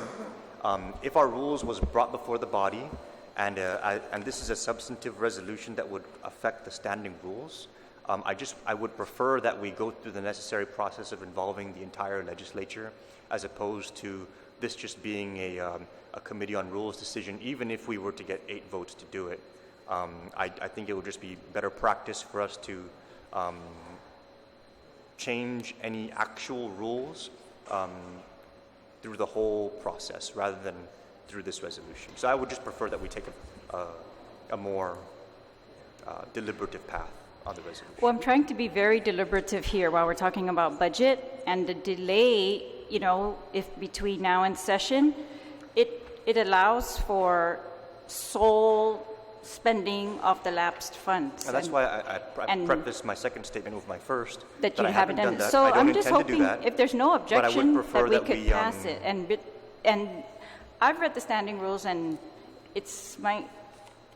the way I see it, we're not restricted from doing this. If we get 8 votes, we can do this. If I can ask legal counsel for clarification, if we're going to amend the standing rules, is there a process that is specified, or are we to do this? And I just want to, I'll leave that question at that.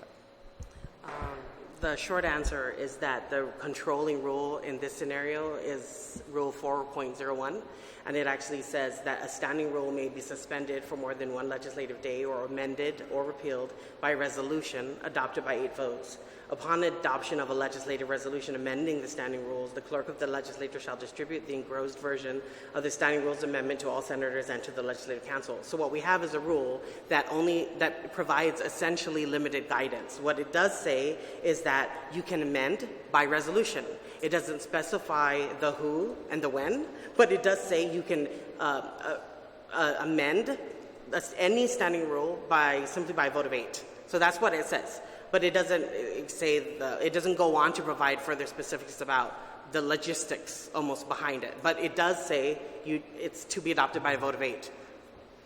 And, I would prefer that this go through our process, that it be brought forward with the legal counsel's review and the whole process that we've established for these things. So I'm going to go ahead and thank you for providing it to the committee. I'll go ahead and rule it out of order for the committee, and then we can I have object, Mr. Chair, that it's out of order. It It's hasn't not, even been formally introduced. I'm Madam Vice asking you, I'm asking for your consideration, and I'm out of respect that it be done as a committee on rules by all of us, so that we get your again, cooperation and I'm we not- don't have to. My only concern is that we adopted all the rules by bringing it before all of the members of the body. This is an amendment to those rules, and I would prefer that all the members of the body, when it comes to amending our rules, be afforded the opportunity to participate. Mr. Chair, we have just allowed you carte blanche control of the central operations funds, and all this does would require that 6 votes for the lapses. No, I understand and what it you've does. The earlier challenge reported is that there's almost $400,000 we have in not, lapses we have right not now. amended any rules so far. This is proposing a rules amendment. Yes, and the rules which were is adopted by within the our body. jurisdiction to do here. It's We are within the Committee on you can do it Rules. with a majority This is of the 8 votes. Committee on Rules, yes. But the rules were adopted by the whole body. It was presented to the whole body on Inauguration Day. I would prefer that this amendment to those rules that was presented to the whole body and adopted by the whole body include the whole body, not Well, just I this would committee. suggest that if it passes today with 8 votes, that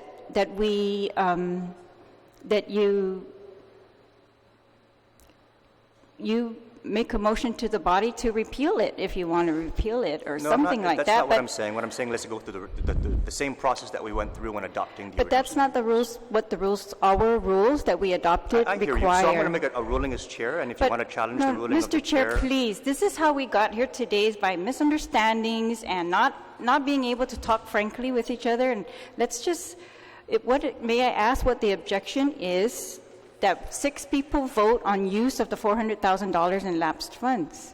That's really all we're trying to do No, I'm here. not And we're not objecting. even trying to restrict it. We're just saying we want to know what it is so we can Madam Vice vote Speaker, in I'm not objecting to the content. I have not actually reviewed it very thoroughly. All I'm saying is I would like for this resolution, because it actually is proposing an amendment to the rules, I would like to involve the body, because the body adopted the rules. I know what you're saying is that technically we don't have to, but ethically I would like to.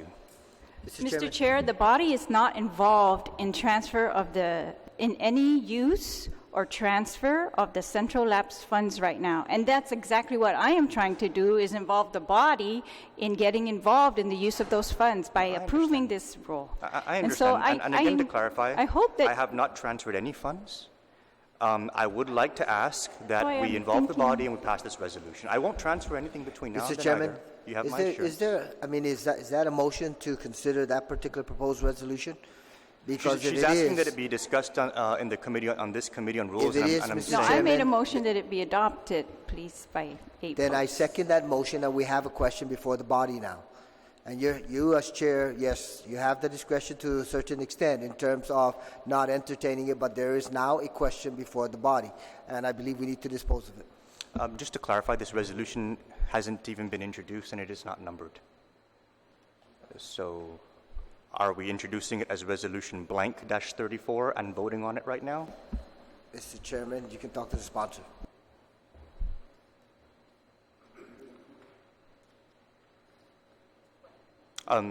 The resolution isn't even introduced and you're making a motion to entertain it. So are you going to withdraw your motion and then introduce the resolution and make a motion for a specific resolution? Or are you asking us to vote on a resolution that hasn't even been introduced?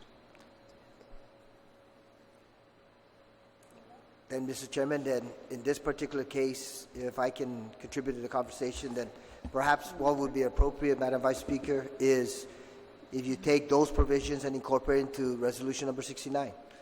So I'd like to move that, in fact, the provisions as provided by the Vice Speaker be added to resolution 69-34 prior to the resolve clause or the subsequent to the initial resolve clause, and that we The- entertain it as a body. I would not be able to entertain that motion, Senator Uggan, because that would be materially different from what we've been doing so far tonight, because again, this language is an amendment to the rules.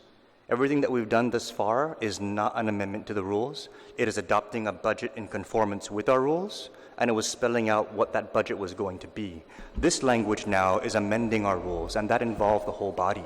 And I'm asking us to just kindly involve the whole body. Mr. Chair, if you want me to introduce this by myself, I could, but I was asking you because I would just wanted to display that we are unified on this, and you've agreed that you're not going to spend this money. So I put committee on rules, hoping, being very optimistic that we could just get agreement on this and be done with it, and there's really nothing else to it except, so it's just out of respect for you. I wanted it to be a committee on rules thing. I mean, I will take your advice. What do you recommend that we do? You want the clerk to put a number on this with the committee on rules? If I could make a recommendation, my recommendation would be to make a motion that this language, after it's vetted by legal, be introduced on behalf of the Committee on Rules. And then that would introduce it as a Committee on Rules resolution that would go through our normal process and go to the floor for the body to vote on at large. So the motion can be to introduce this as a committee, to direct the chair to introduce this as a Committee on Rules resolution subject to legal review. And then from there, have the body vote on it at large. Mr. Chairman, I chime in a little bit. I keep looking over at Julian and the legal counsel. Can you give us some insight? Because I heard you say earlier, it doesn't say when, right? In other words, this committee, as a committee on rules, Julian, can decide or no?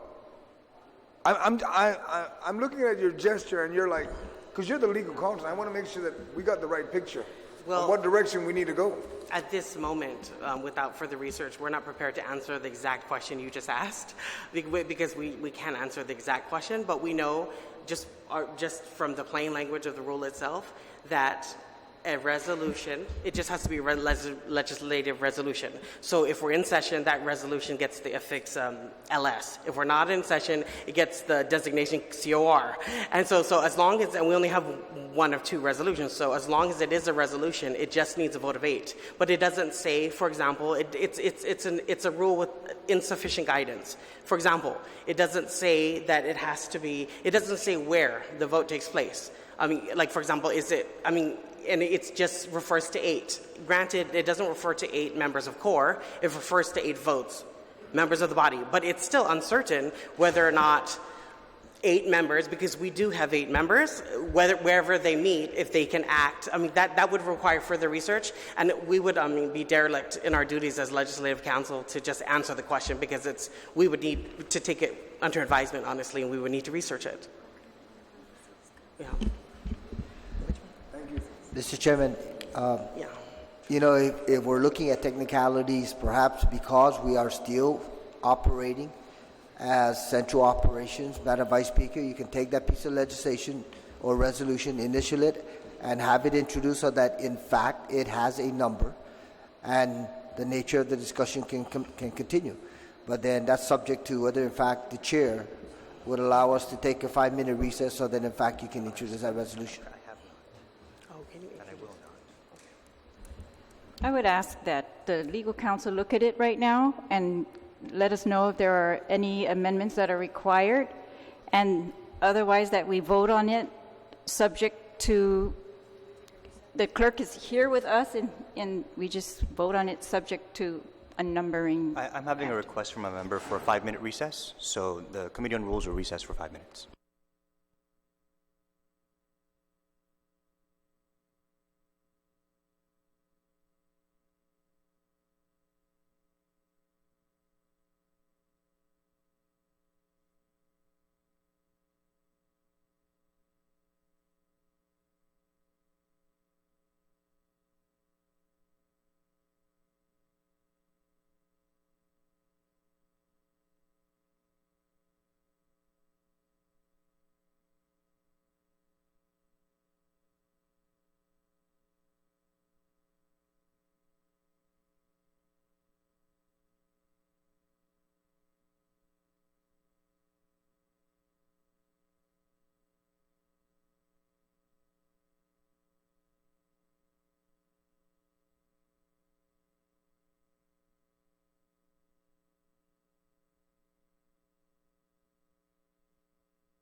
Good evening, colleagues. Thank you for staying for this meeting into this evening. I know we all have obligations.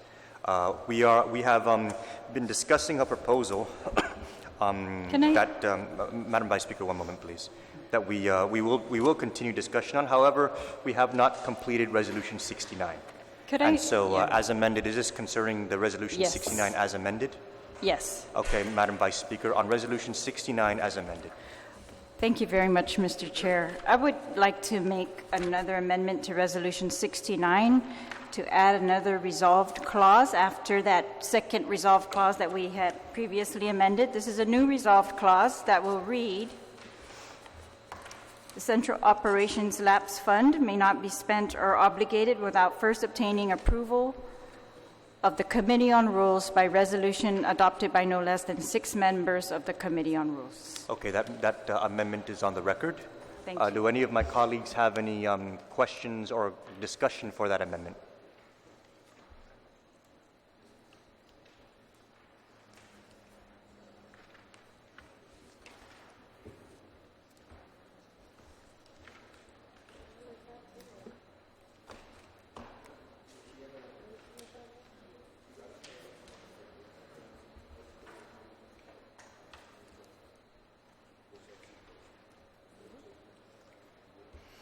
And just to clarify from legal, if they can do their best, would this amendment in any way be in conflict with any of our existing standing rules?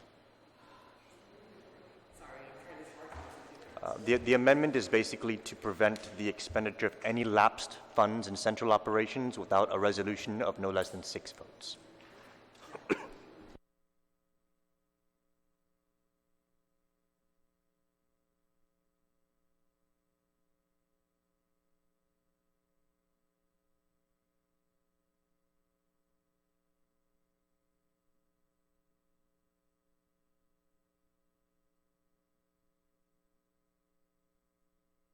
Sorry.